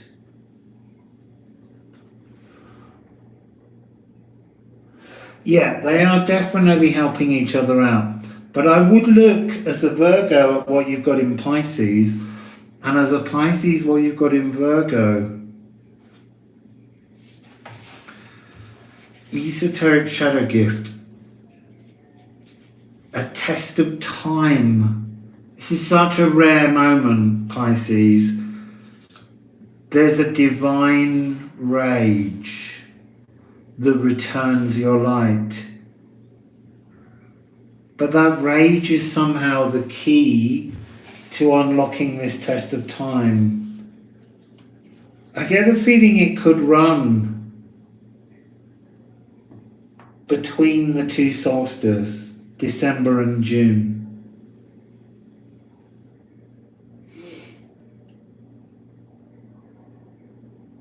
And then you have Cancer and Magnet.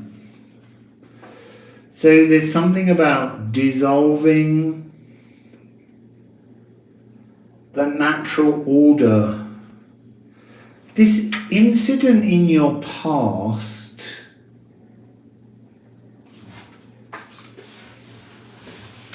has created a cosmic pathway. So again, maybe go back to Virgo. But it's like this pathway has led you astray, or has created a cosmic order, a natural philosophy that's entangled you in a permanent daydream. And you need to actually fire up your cells, your molecules, with a sacred rage. It's going to trigger some kind of growth within your soul.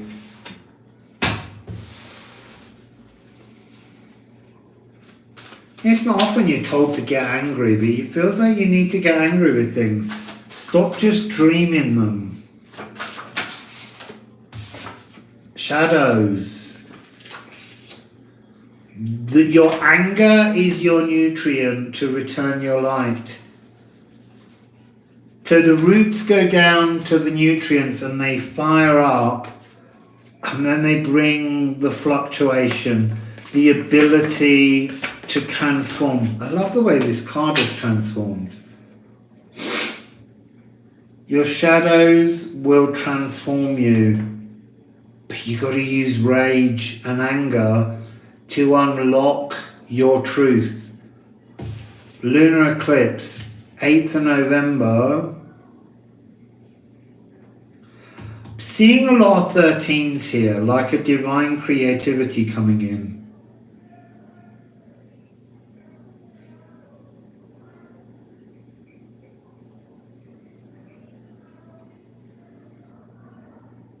This is emotional stagnation being torn open, and like the floodgates of new emotions coming in.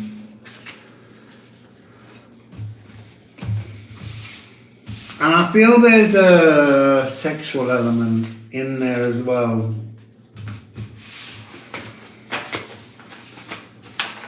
So, Pisces,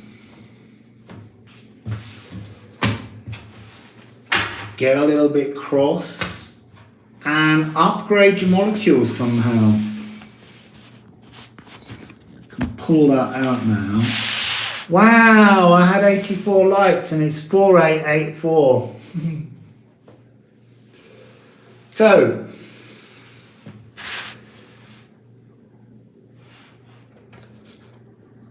yeah, have a look, even see where your Aries. Oh, Aries will be in Aries. Don't know why I asked that question. It's in everybody's Aries.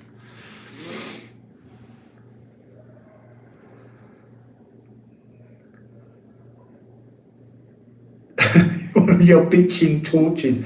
Bitumen, bitumen.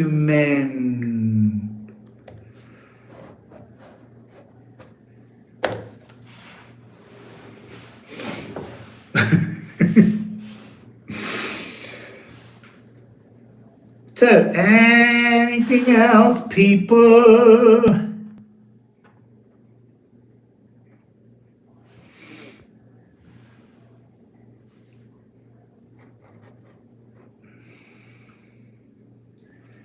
It's a pleasure. Look, I'm going to finish the series. I'm on Aries. I've got half of the Aries one done. But when I got to the bottom of the pathway, and I was picking up all the frequencies, I got to the bottom and I was in the town and there was too many people's energies there and it wouldn't read properly. So when I can go out and be far away from a toilet, I'm going to complete those. I'm going to go to Sacsayhuaman, which is one of my most favourite named temples, because it just sounds like sexy woman. Sacsayhuaman. We can do some there, because it's the head of the jaguar, because old Cusco has creatures hidden within it. The jaguar, and I'm told the condor and the snake, but I can't find them. I've only ever found the jaguar. It was lovely to be here with you all too, because I've been bored for a few days. I've been stuck indoors being sickly. I'm rubbish at being ill because I'm never sick. Yeah, the head of a jaguar. It's really interesting, Hannah. Look up Cusco jaguar map. And it will show you, and you can still see the outline of the jaguar drawn in the street. But the head of the jaguar and the eye is Sacsayhuaman, which is up on a hillside. Yeah, get a cup of tea. I want a cup of tea. I would have a cup of coffee. I can have a cup of coffee. Because I slept about 14 hours yesterday. I went to bed about 7:30, woke up at midnight, threw up, went back to sleep, woke up, felt rotten, went back to sleep, woke up, thought I need to wash all this sick and nastiness off me, and the gas had gone, so they had to go out and get me new gas. Yeah, I went to Hoshí Tambo.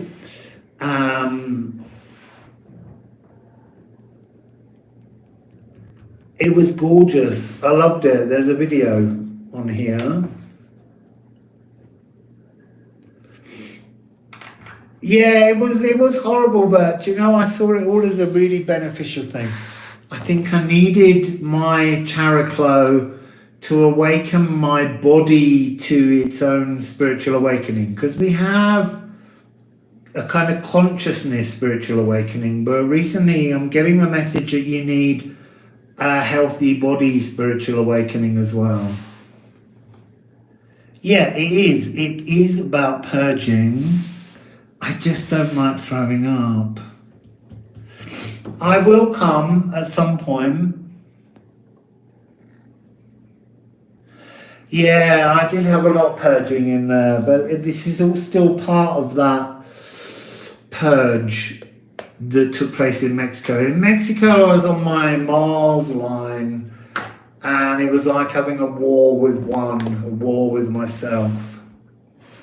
But now I'm just 200 miles from my Jupiter line, which goes right through the island of the moon on Lake Titicaca.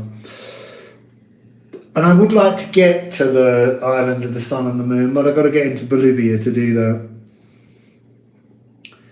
Thanks, Loretta. I am feeling a lot better. It was the vomiting that was needed.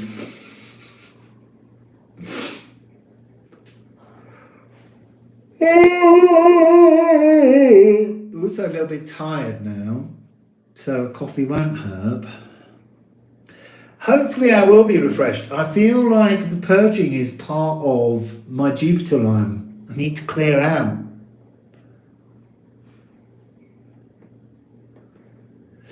Yeah, things will get very expensive, but they also, it's one of the best lines to move under. I'm the Venus line. Yes, my body is being prepared, because Lake Titicaca is the highest lake in the world. I think it's 3,800, so it's another 400 meters high that I need to get used to.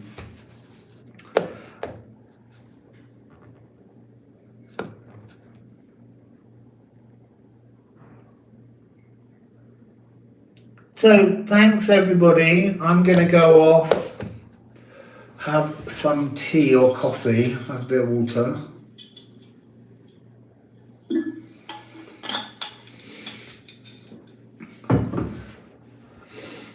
I've got a lot more readings to do around the eclipse as well.